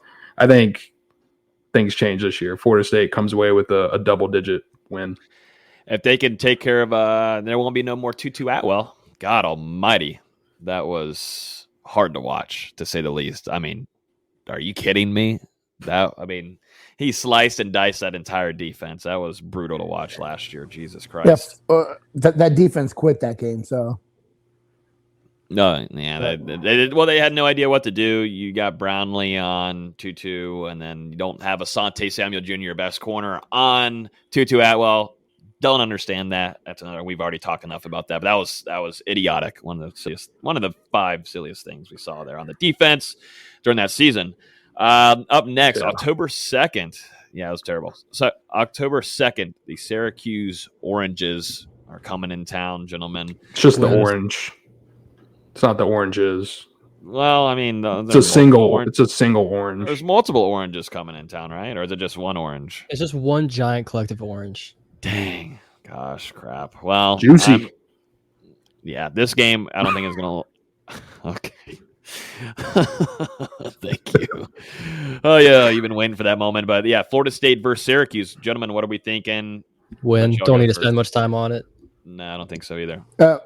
My question is, has there been a coach that's lost their luster as quick as Dino Babers, man? I think it's a fair question to see if is he even the coach when this game rolls around. I think he's one of the ones that are on the super hot seat going into the season. So, I think this is an easy win for Florida State. Yeah, I think Florida State takes care of business in this one. Even though FSU is down right now, I think Syracuse is down even more. Mm-hmm. And Syracuse has a weird opening to the schedule. To Nate's point, they start out at Ohio, then play Rutgers, Albany, and then Liberty, which you can't sleep on Liberty. It's a weird schedule, but you could, if they lose any of those games, you could easily see Babers not being the coach anymore. So it's an interesting schedule before they play Florida State. Yeah, Rutgers isn't going to be an easy game with Shiana. He's a really good coach. So, yeah, very smart. So, I think Syracuse is definitely going to be one of the worst teams in the conference this year. Yep. And here we go. This is definitely going to be a primetime matchup, probably a 3:30, even maybe an evening one here. But this is going to be Florida State's game against North Carolina. The Tar Heels are coming into the season ranked at number 10. It's October 9th. They'll be playing up there in Chapel Hill. This one's interesting to me. I think Florida State at this point, I'm going to go ahead and mark them as the second loss of the season so far.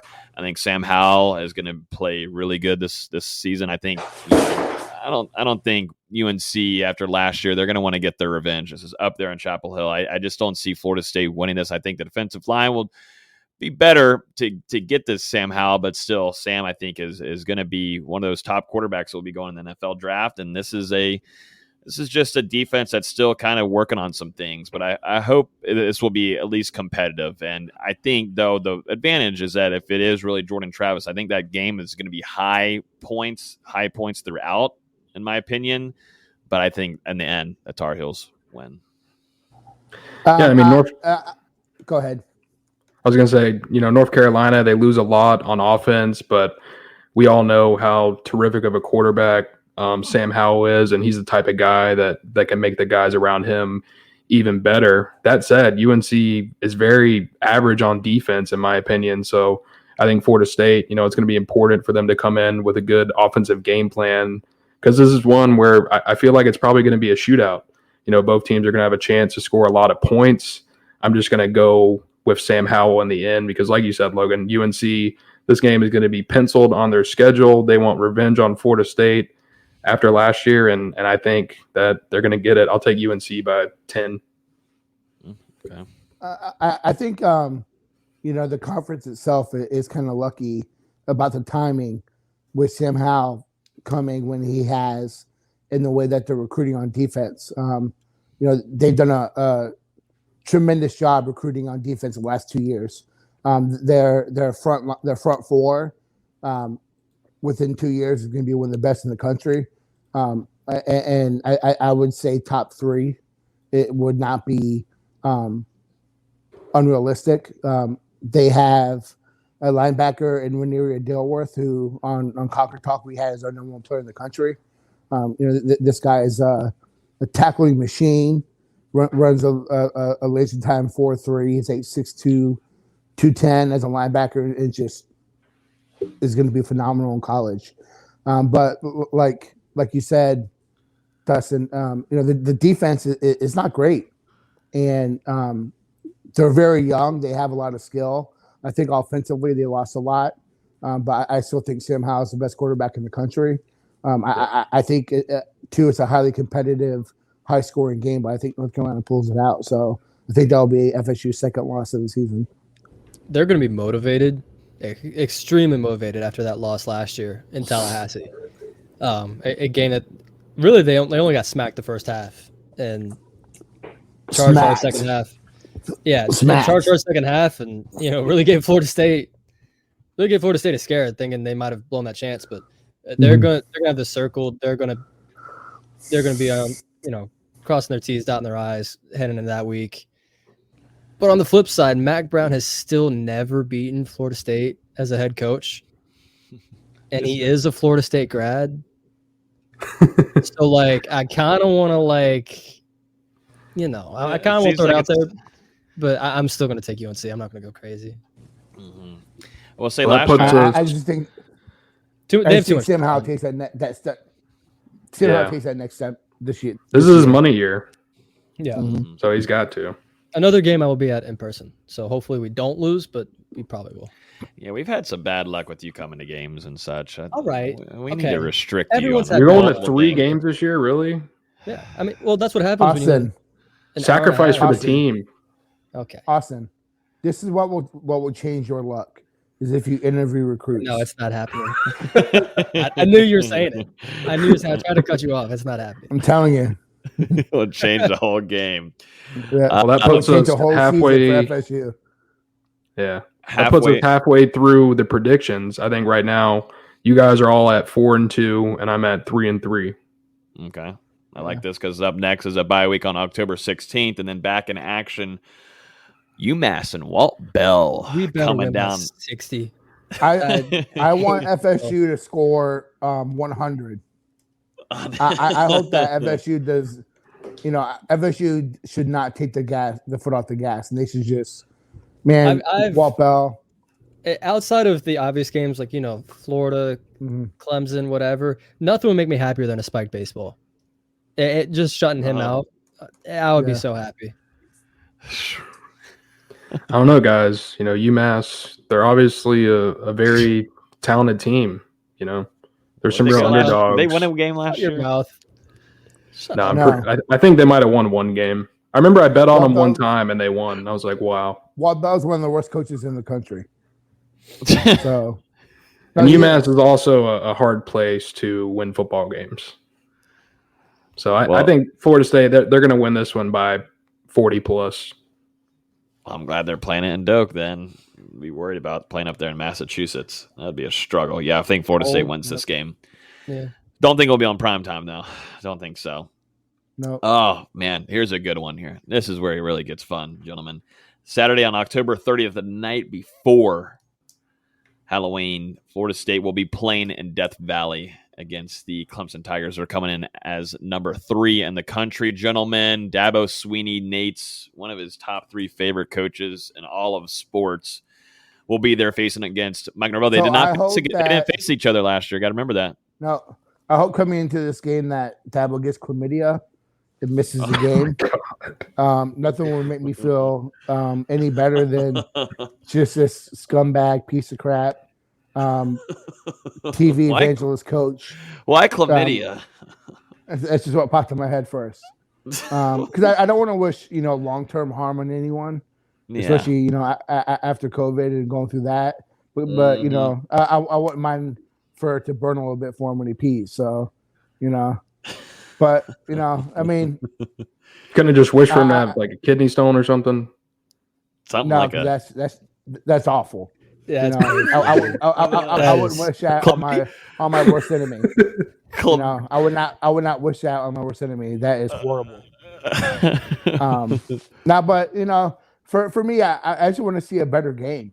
There's an obvious talent difference. A vast discrepancy right now.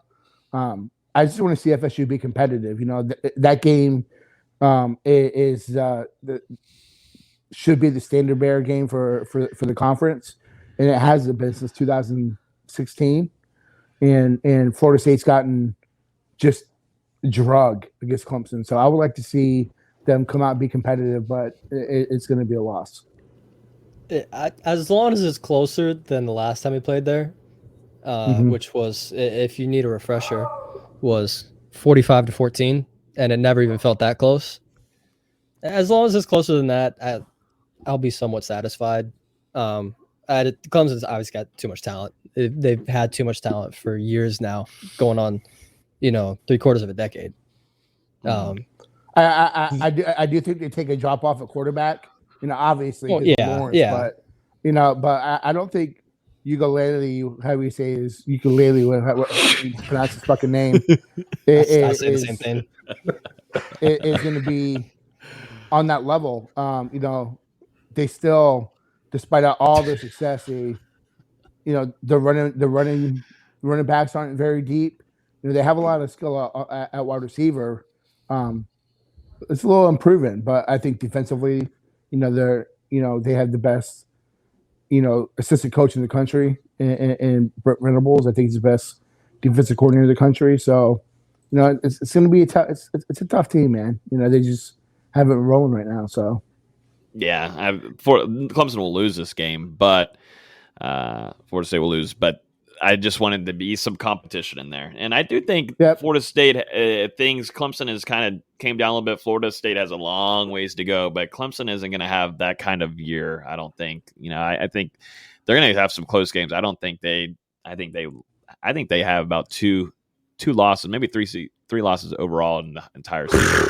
I think so. Nah. Overall, man, you're crazy.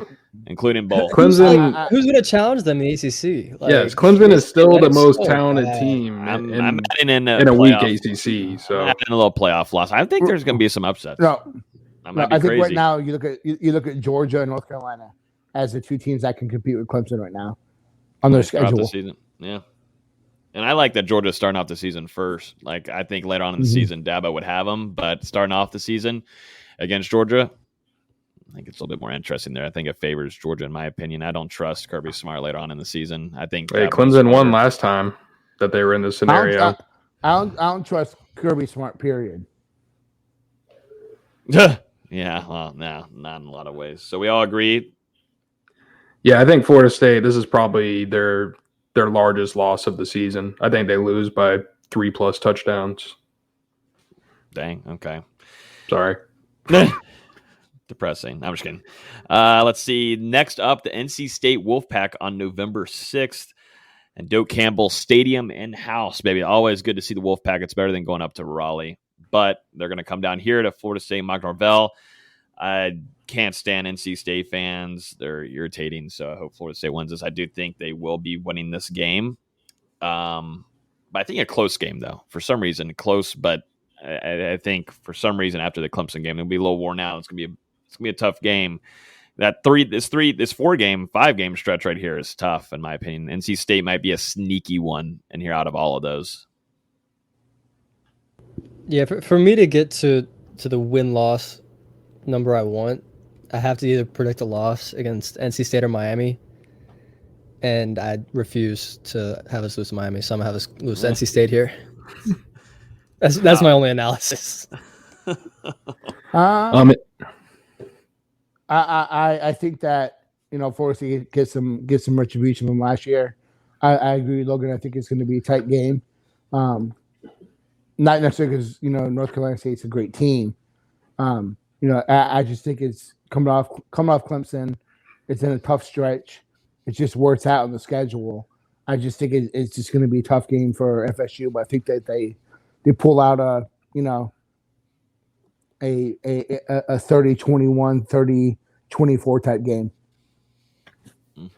Yeah, if Florida State is going to make a bowl game this season, I think this is a game that they're going to need to win. So, I'm hoping once we get to this point of the season, all those scenarios will kind of start unfolding themselves, and the coaching staff will focus on how important this game ends up being. I think Florida State wins by a possession or two. Stan's asking in here, would you rather shock the world and beat Clemson or beat Miami and UF? I think the answer there is Miami and UF by a mile. Miami, UF. You guys aren't going to like to see my predictions in a couple games. No. Great. We might be in agreement here, but yeah, I think Florida State wins this game, but close, just like Nate said. Next up is Miami Hurricanes rivalry here. I actually ran a poll on YouTube, so we'll be able to see what the fans also think about this one. But this is Saturday on November 13th. In-house in Doak. They're coming into the season number 14. Derek King, he should be fully healthy, really good to go. He's been practicing, but by then he'll be in true form with the season. Nate, you hate the Miami Hurricanes, so I'm going to let you have the floor first. What is your prediction on this game going down? So, last year I predicted 82-0. That didn't go very well. It did not go very well. That was just not a great game for FSU. So, Florida State's going to have Norvell. I think you look at Miami. Derek King's coming off an ACL injury. Their offensive line, it's okay, not great. They're not awful. Their running backs are very solid. They have some question marks at the skill spots. You look at their defense; they lose their two top defensive ends. And they haven't recruited very well there. They've done more through the transfer portal. And you look inside at their defensive line, not spectacular.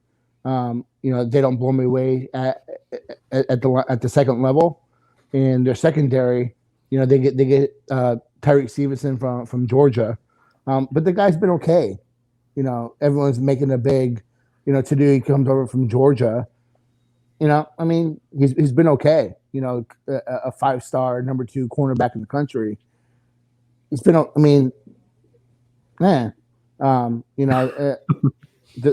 I think they're stronger in the secondary than they are in the front seven. So I look at this game and I think this is going to be a statement game for Florida State. So I'm going to say, realistically, I think Florida State wins the game. I'm not as high on Miami this year. I think it's a higher scoring, 65-10 type game for Florida State.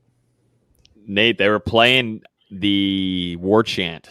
I must say it's tough. They're preparing for us 3 months out in advance. Yeah, that's a lot of preparation.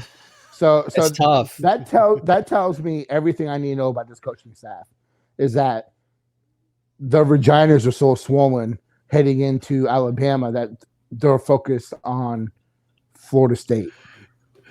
So 65-10, Florida State. I thought it was absolutely hilarious that they're facing Alabama, it's arguably the best team in the country, and they're playing the war chant at practice. Like, can Norvell not be in their head enough? Holy smokes, that's pathetic. That is just sad. Nate kind of summed up everything I wanted to say. So, Florida State win.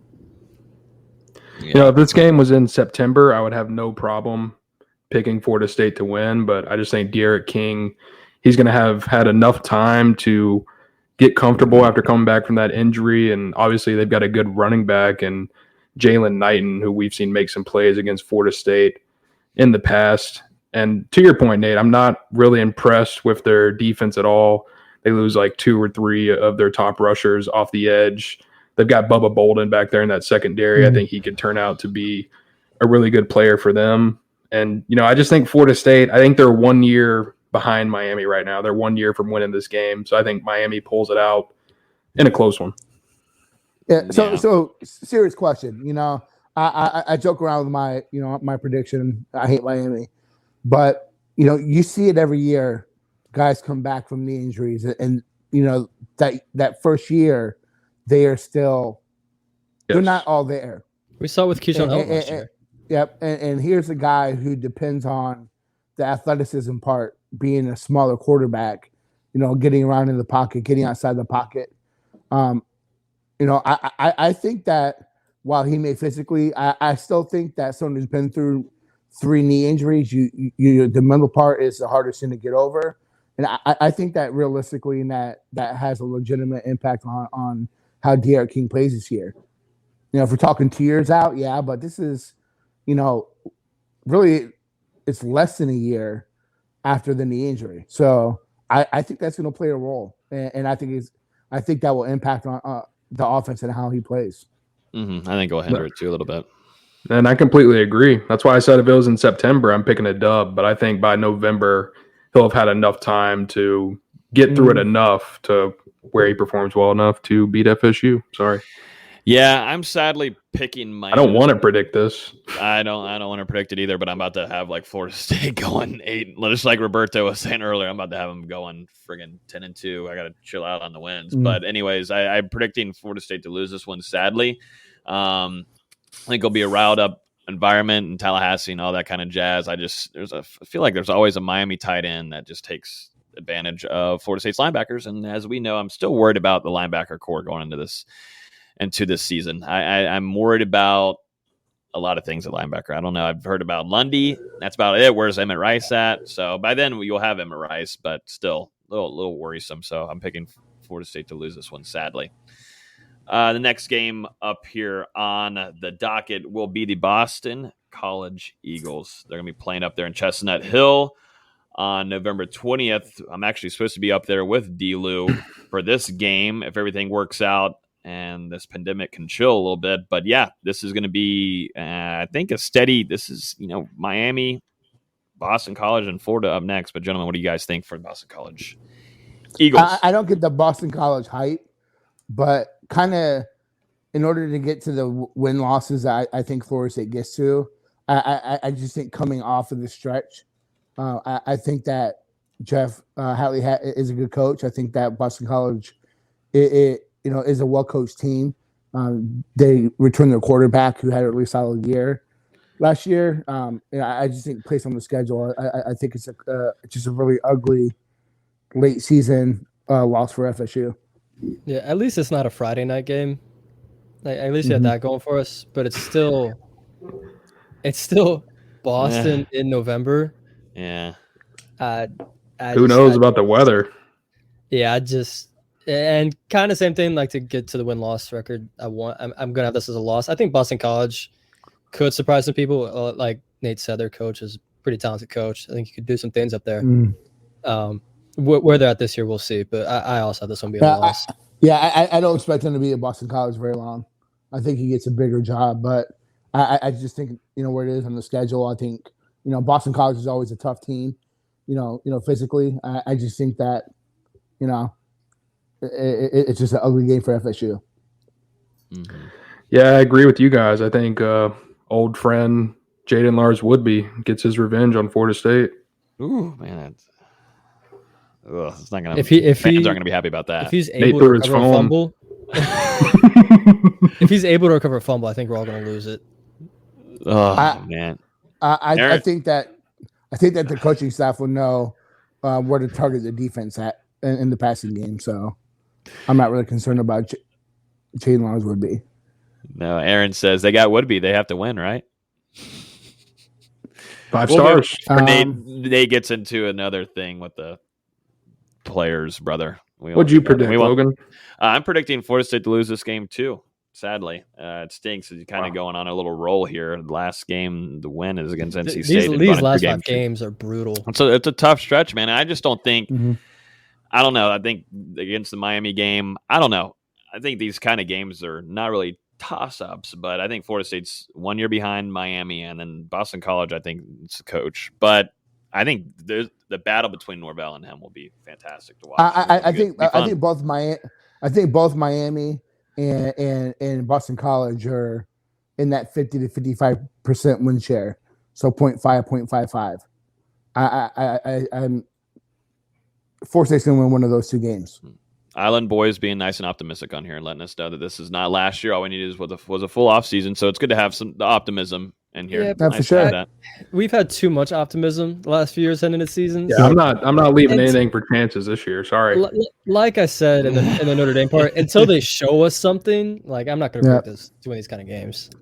This could change throughout the season on game weeks, but as of now, got to see it. This is the early I think at this point in the season is when the lack of depth really starts to stand out, because there's going to be injuries. There's going to be, bruises, sprain. There's going to be players banged up. And I think this is when you see Florida State's true lack of depth start to kind of hurt them a little bit at this time of the season. And to finish off the season, Mr. Dan Mullen himself, Florida State will be traveling down to Gainesville for this one on November 27th. Good old Gainesville. The Florida Gators are coming into the season ranked number 13, guys. But it's going to be finally, a lot of these, you didn't get to see Dabo versus Norvell. Now you get to see Dan Mullen versus Norvell. It's going to be fun. What do you guys think for Norvell's first matchup with the Gators? Does he get a rivalry win this year, or does it just continue to where Florida State loses both? What happens? This is an interesting one. Go ahead, Nate. Go ahead. No, you go ahead. As much as I hate that goofy cornball who wears Jordan trainers and khaki shorts that go below his knees and makes these dumb TikToks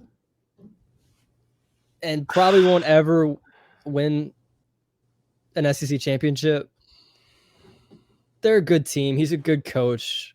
He's good at progressing players. He may not be the best recruiter.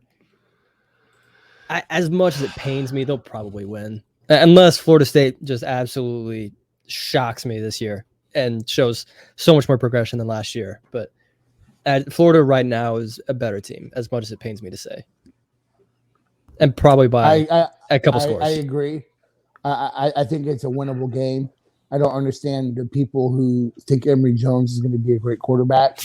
I think that's more indicative of Dan Mullen as a coach. I think he's a great X&O coach. I think he's one of the top 5 X&O coaches in the country. I think he's that good. But he's just a horrible recruiter. And that's what's going to limit his upside at Florida. He's not going to be able to compete with Georgia, LSU, Alabama, et cetera, because he just can't recruit. He's just and especially with Texas and Oklahoma joining that conference soon. Yep. So he's a damn good coach. I think that Florida State is 1 to 2 years away from beating that team. So I again, this is a game where I want to see them be competitive because Mullen knows that he can't necessarily compete recruiting wise with this staff. He's got to show it on the field that his recruiting pitch has to be that I can develop you a better team, blah blah blah blah blah. So that's why he put it on FSU a couple of years ago, and that's going to be, I think, his avenue. So I just want to see a competitive game, but I think FSU loses to Florida.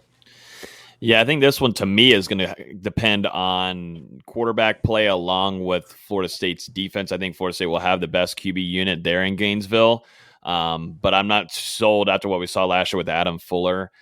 Dan Mullen, I think, will definitely outcoach Fuller in this game unless something changes like a whole 180 from last year. But that's what my worrisome is. I think Norvell, you've got 2 great offensive-minded coaches going at it. It will be another fun matchup there to look at. But, Emory Jones is nothing. I'm not too worried about him. I hope Fuller can take advantage and do some certain things to him and make him feel uneasy because this will be his big rivalry game. But, I just don't trust Adam Fuller enough. So I think Dan Mullen beats him there on that field. So I think my season prediction will end up 6-6 with Florida State losing to UF, but you have a chance at a bowl game. Though. You'll have a chance at a bowl game, which is good. It's nice to have that, but not for me. Whoa. 5-7. Dustin, 5-7. I'm taking a loss in this game. By the way, I haven't said it yet. I mean, you guys pretty much covered most of the bases. Yeah. But I don't think Florida State's going to have enough to beat UF this year. Just like the Miami game, I think they're probably a year behind. But then again, Florida State could shock us throughout the season. Mm-hmm. Is this Dan Mullen's last year in college football? I hope not. I hope it kind of ends up like Mike White at Florida and just has an eternal contract of just being good but not great. 9-4 every year, perfect. Yeah, fine with me. Just like with Florida basketball, you can go 22-8. That's fine. I don't care. Mm-hmm. It's fine. You were saying something. I got 7-5, and I think that's. I think Florida State ekes it out. What was that? Where are your 7-5 from? I got losing to Notre Dame, Clemson, Carolina, Boston College, Florida. You predicted a loss to UNC, didn't you? Yeah, he said that. You said Carolina. Yeah. Notre Dame, Carolina, Clemson, Boston College, Florida. And then I had a 6 okay. 6. That is a 6-6 with losses to Notre Dame, Carolina, Clemson, NC State, Boston College, Florida. Okay, and then I've got losses to Notre Dame, North Carolina, Clemson, Miami, Boston College, and Florida. Which, to be fair, 6-6 is a massive improvement from last season. Mm-hmm. Obviously it's not the standard, but you don't need to lose the game. There's games in here that talent-wise you shouldn't be losing, and plus the coaching staff that I think is on a different level than what Willie had. I mean, these games like a Wake Forest. You need to win these games. You can't continue to have Wake Forest be a threat anymore. That used to never be a thing. I used to be like, this is so boring. Why am I going to this game? It's going to be over by the second half. I got to still stay there and cover it. But, that now we're looking at it, and it's a freaking 3:30 primetime afternoon kickoff. And you can't continue to have road issues like we've had the last few years. This road schedule is brutal. Like at Wake Forest, whatever. But then you go at UNC, at Clemson, at Boston College, and at Florida. It's kind of tough. But you got to at least show some competitiveness. Yeah, I think that we can all agree that 7-5, 6-6, 8-4 is not the standard at FSU, but everyone needs to understand just how far FSU has dropped off, and it's part of the evolution of getting back. I think if something happens, you beat Notre Dame, then you can look at 8 wins, and then that's a different story. But this team just doesn't have the depth yet, and I don't think they have necessarily what it takes to get to 9 or 10 wins. But this 2022 class is going to be kind of what sets it up for FSU moving forward. So, yep, they got to make a bowl this year. They got to make a bowl.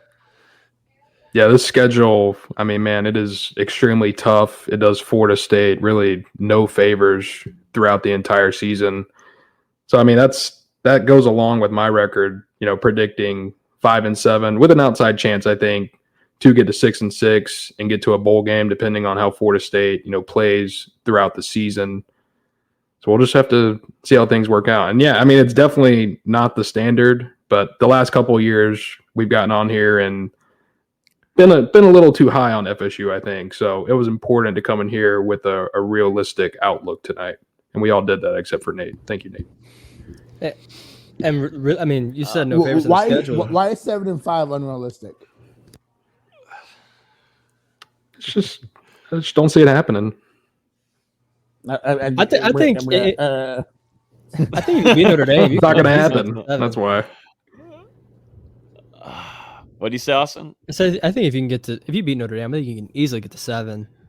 Because I think beating Notre Dame, that changes the whole momentum there. That's what I'm saying. It raises our expectations. I mean, they're doing whatever for Norvell then. Shit. It just raises our expectations, raises the momentum. You go beat Notre Dame, that whole city goes insane. I agree. I think the best case scenario for Florida State is you come out and beat Notre Dame. You beat Jacksonville State, obviously. You go out to Wake and win one. You beat Louisville and you beat Syracuse, and you're going into UNC 5-0. But that would mean everything has to come together perfectly, and it's just hard for me to see that right now. I don't disagree. I'm just saying it's not that unrealistic. Yeah, at some point, the football gods are going to ease up on FSU. Hopefully, the football gods. We're still getting up on Florida State. We're still getting, getting hated on for the no injury 2013 season. We put all of our luck into one pot there. God. And just still paying for it, 8 years later. That's what happens, man. It will change the whole momentum, though, for that team. A lot of buy-in will happen. If there's still some second thoughts on Norvell in that locker room, that would change a lot. Even if it's a competitive game and it's like where the line is at right now. I mean, it's a touchdown, isn't it? So, like, looking at that, things are slimming down. And if Florida State is able to just have that be a quote-unquote not going to be a win in the books or anything, but have it be a close, competitive game going into the last bit of the fourth quarter, that locker room, that's some momentum too. You know, you just can't get blown out. If you get blown out, that really is not that's the worst case scenario. Yeah. And really, I know you said no favors in the schedule, but at least the last 5 games aren't the first 5 games. Like, at least you have that going for you. Yeah. Like, there's a very, very, very, very slim outside chance that you go into Clemson 6-1. Like, very slim. Mm. I think like it could have been worse. Yeah. Where you just look at it and go, "Yeah, we might be 6-1 going to Clemson." I don't think it happens, but it's nice to think about. Yeah, it is. Well, gentlemen, I think that's it for the record predictions pod. Got that down. That means we are 1 week. Practically next week, we'll be previewing Florida State versus Notre Dame and dialing in there for you guys. It feels crazy to think we've made it through the off season. It's been all kinds of storylines, guys, up and down, and we'll recap it next week. But what an off season. Craziness. But yeah, record predictions are in for everybody. And Dustin has them being losers and not making a bowl game again. So that stinks. But I didn't predict that last year, I don't think. I was too high. I was too high on my horse last year. Stop being high and sober up. I think last year you were 9-3. No way. I was no way. You're full of 8-4 maybe. I think Austin and I were 8-4, and Logan was like 11-1. Stop it. Golly, stay off the weed. Any basketball updates real quick before we get off? This has been a very long episode, as expected. But any kind of come on, man. Basketball? It's good content. Nothing 100 basketball. People viewing. Yeah. Nothing basketball. The only thing I want to say is Heath asked me what jersey I was wearing. Thought it was a Trent Utah jersey. No, it's a Pete Maravich jersey. Went with a classic today. Okay. But no basketball updates. No basketball updates from Austin. Austin's getting in football form, baby. He's back. This is the most he's talked on the show. I'm trying. If I could get some time off work. It's going to be super exciting next Sunday when I drag him to go interview a recruit. It's going to be awesome. It's going to be hilarious when I'm sitting in basketball practice watching them instead of doing that. Yeah. Give them the rundown. All right, gentlemen, thank you so much to our sponsors.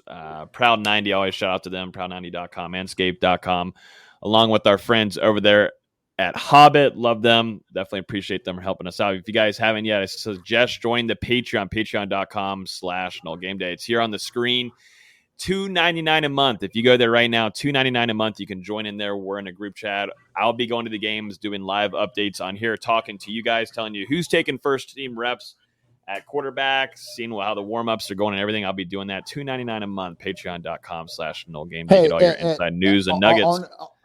I want to mention too, the post-game show I'll be doing with Mark Rogers. I'll be doing instant reaction with Steve over from Unconquered Talk. So, we'll have some guests here and there. Logan will pop in. We may have Dustin from time to time, but we'll have some real guests pop in and give their feedback and thoughts on the game. But that's going to be through the Mark Rogers Network. We'll likely do an instant reaction here too. The content is. Whew. Yep. Content's going to be everywhere. And y'all are going to see, it'll be good the content here is about to be rocking game pieces. We got writers meeting this weekend and such. So a lot of stuff coming. Also to note real quick, we have so much stuff to talk about. Travis Hunter, Nate, first game thoughts real quick. How do we not talk about that, man? So, I mean, there's really no more adjectives. There's no more, you can't just say anything else about this kid that hasn't already been said. The kid's just flat dominant. It's what's crazy is that he may be even more dominant in pads than what he is in shorts, and that's crazy to say. So this kid deserves his 1.00 recruit ranking, He's the surefire number one player in the class. He's one of the best players I've ever seen at this stage in their career, and he's coming to FSU, so you should be excited.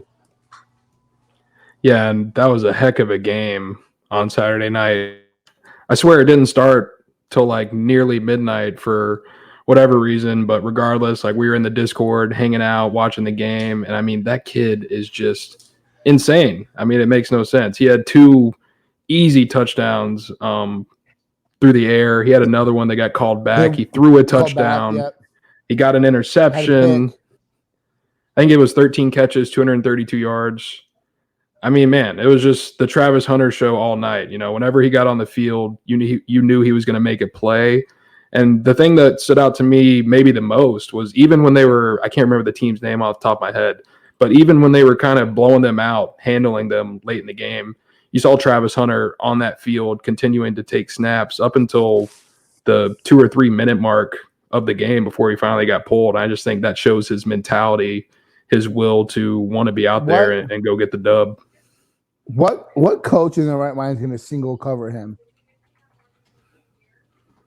It happened too many times during that high school game. I'll tell you that. Yeah. Like, really, like, I don't get it, but it didn't. I've moved past the best player in the last 2 or 3 years. This kid's turning into a generational talent. He's a freak. He's a freak athlete. And like Dustin said, anywhere you saw him on the field, you were watching him compete. Like, it's just not even fair. He's physical too. I remember him stiff arming a kid and almost think he punched him, but he's just got that dog mentality. And I think it's key there. You note on D-Lou about him competing throughout the whole game. And that game was over in the fourth quarter easily. And he stays in there and competes, and that's just who he is. And he throws a friggin' touchdown. I mean, I think the coach is just showing the country about how he can do everything. And it goes to show this kid just doesn't get tired. I think this coach on the broadcast mentioned to the announcers and commentators. Exactly what I was going to bring up. It just does not get tired. He just doesn't get tired. I mean, look at these catches. I mean, I think there was a touchdown too that didn't call. They said it was out of bounds. It his foot like at a smidge out of bounds too, but it was a phenomenal catch though. I mean, man, through the first 3 quarters, you can probably count the amount of plays he was out of the game on one hand. Like, he was in for the entire game and making plays throughout. Yeah. So Travis Hunter, that's only one game, and it's crazy to think that we're sitting here. I was on a Friday night sitting here getting ready to watch a high school game. I have not done that really since I was playing high school football. So it's crazy to see he's got that kind of he's got that presence. Travis Hunter produces the results and the statistics that a lot of these kids lie about. A lot of these kids kind of falsify their stats, but this kid's putting up that ridiculous just stat lines. Yeah, kid's on pace for 150 catches and over 2,000 yards. Just come on, dude. Yeah, like it is. It is showtime. Just like Stan, it'll be the next prime time. It is showtime. Got everybody watching it, man. Never seen anything like it in the Florida State fan base in a long time. So, guys, thank you so much for listening. Hit that like button. Rate us 5 stars if you want on iTunes. Definitely appreciate it. Thank you also, Roberto Aguayo, for hopping on here. Everybody have a great rest of y'all's week, and we will be previewing Florida State versus Notre Dame next week on the pod. Everybody have a great rest of y'all's game week.